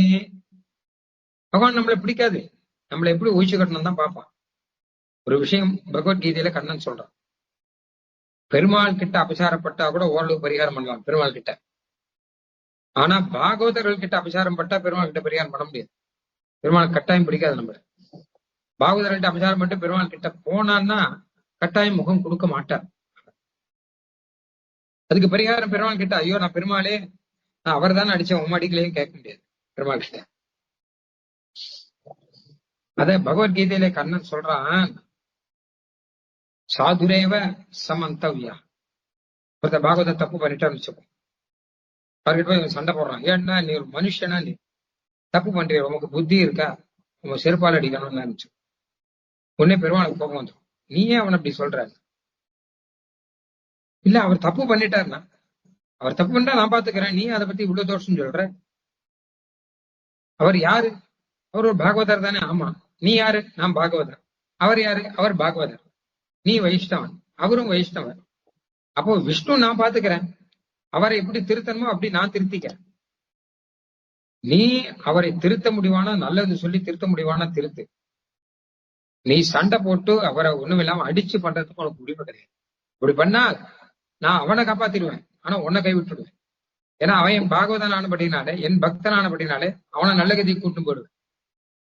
ஆனால் உன்னை ஒரு நாள் நல்ல கதிக்கு கூப்பிட மாட்டேன், என் பாகவதனை என்னோட சண்டை போட்டு வெறுத்த நீ உன்னை கைவிட்டுடுவேன்னு விட்டார். இது பகவத்கீதையில கண்ணனே சொல்றான். சாதுரேவ சமந்தவ்யா சமயக் வியவைத்தோ ஈசா அப்படி அபிச்சேத் சுதுராச்சாரா யஜதே மாமனன்ய பாக்கு. மோசமான ஆச்சாரம் ஒருத்தனுக்கு, ஆச்சாரமே கிடையாது. ஆச்சாரம்னா கேரக்டர், நல்ல கேரக்டரே கிடையாது, ஆனா பாகவதா அப்படின்னா நீ அதை பத்தி கவலைப்படாதங்கிற. நீ அதை பத்தி கவலைப்படுற, அவன் கேரக்டர் பத்தி நான் கவலைப்பட்டுக்கிறேன். அதனாலே ராஜபுத்திரனை, ஒரு ராஜபுத்திரனை நாம என்னதான் அந்த ராஜபுத்திரன் கிட்ட நாம மோசமா நடந்துட்டு ராஜா கிட்ட போனா அவர் அனுகிரகம் கிடைக்காது. அந்த மாதிரிதான் பெருமாள் கிட்டையும். அதனால பகவத் அபச்சாரத்தை காட்டிலும் மோசமானது பாகவத் அபச்சாரம், பகவத் உபச்சாரத்தை காட்டிலும் விசேஷமானது பாகவத உபச்சாரம். ஏன்னா ராஜபுத்திரன் நன்னா கவனிச்சா அப்புறம் ராஜா நம்மளை தானா வந்து கவனிப்பேன். நம்ம ராஜா கிட்ட போகவே வேண்டாம்.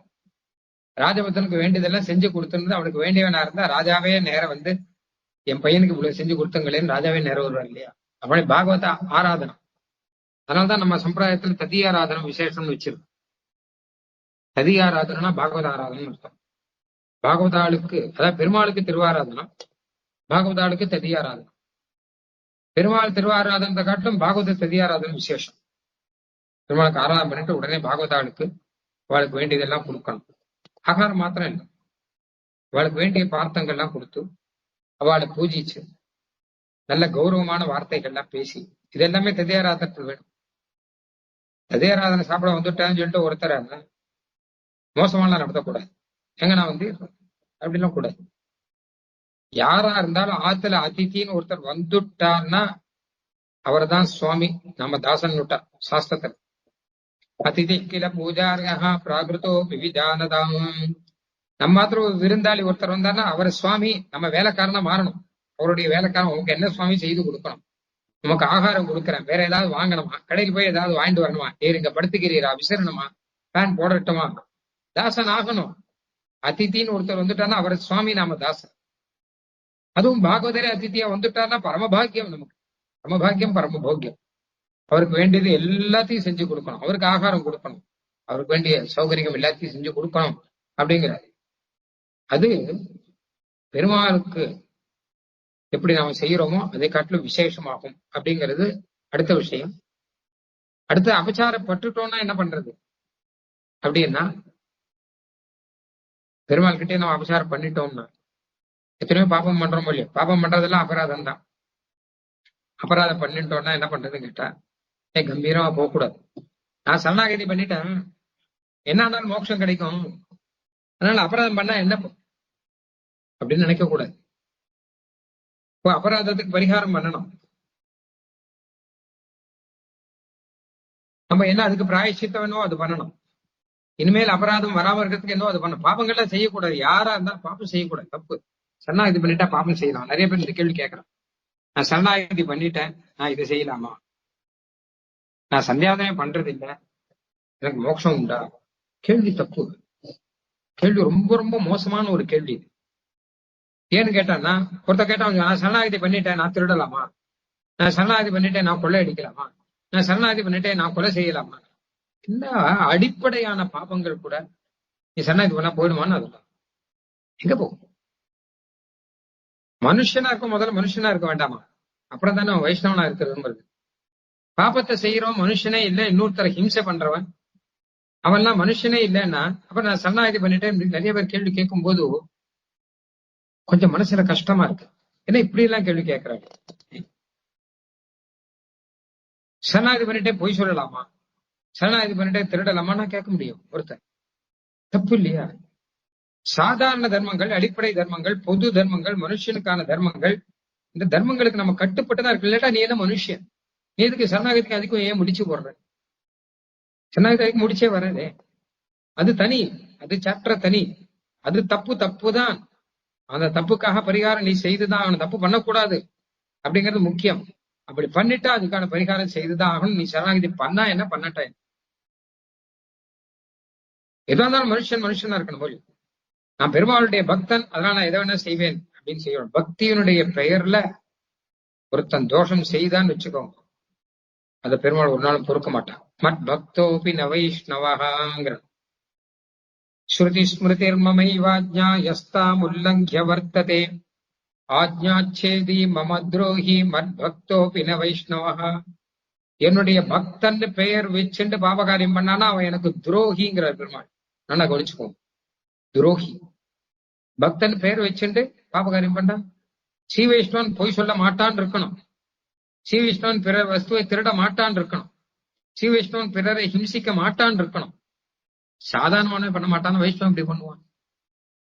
அதனால தப்பு வரக்கூடாதுன்னு சுவாமி தேசிகன். சரணாகதி பண்ணவன் தப்பு பண்ண மாட்டாங்கிற முதல்ல. புத்தியுத்தர பாப்மனாம் அஜனநாத், புத்திபூர்வமான பாப்பம் வராது, பண்ண மாட்டான்.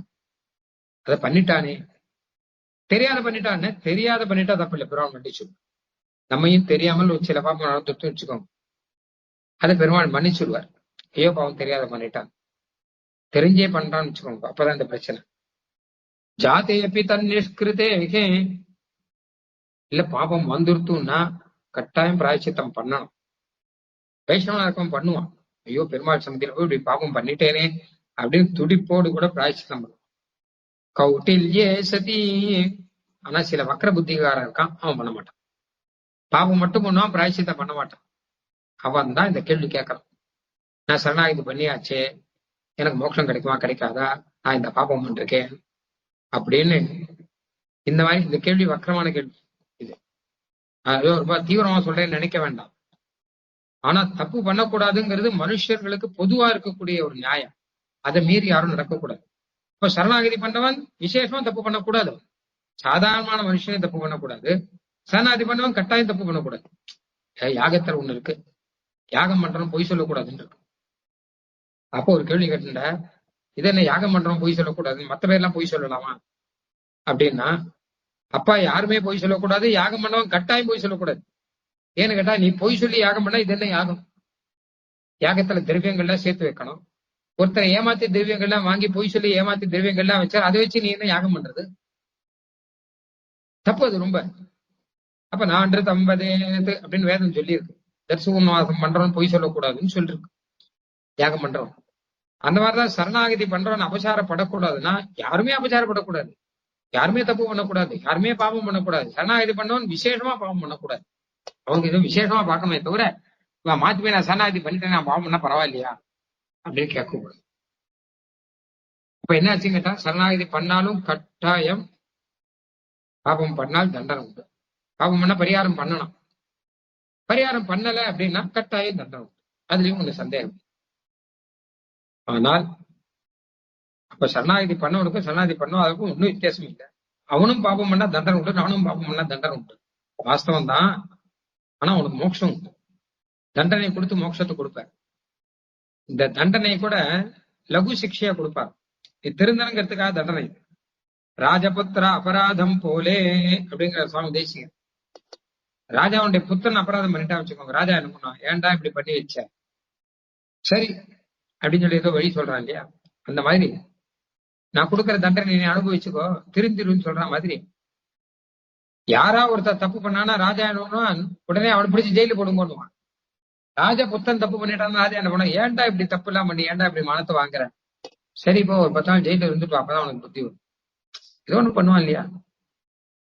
வேலிட்டு பாயும் அது முள்ளிட்டு பாயும் கணக்கிலே அப்படிங்கிற ஒருத்த பண்ண தப்புக்கு வேல்னால குத்தணும், அதுதான் தண்டனை.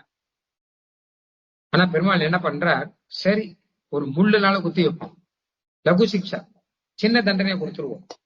சின்ன தண்டனையா கொடுக்குற என்ன, சரணாகதி பண்ணவன் சரணாகதி பண்ணவன் தப்பு பண்ண மாட்டான், ஏதோ பண்ணிட்டான், இனிமே அவன் பண்ணாம இருக்கணும் அப்படிங்கிறதுக்காக எம்பெருமான் சின்னதா ஒரு தண்டனை கொடுத்து அந்த பாப்பத்தை சரியாக்கி அவனை, ஏன்னா அவனை பாப்பம் இல்லாதவன் ஆக்கணும்.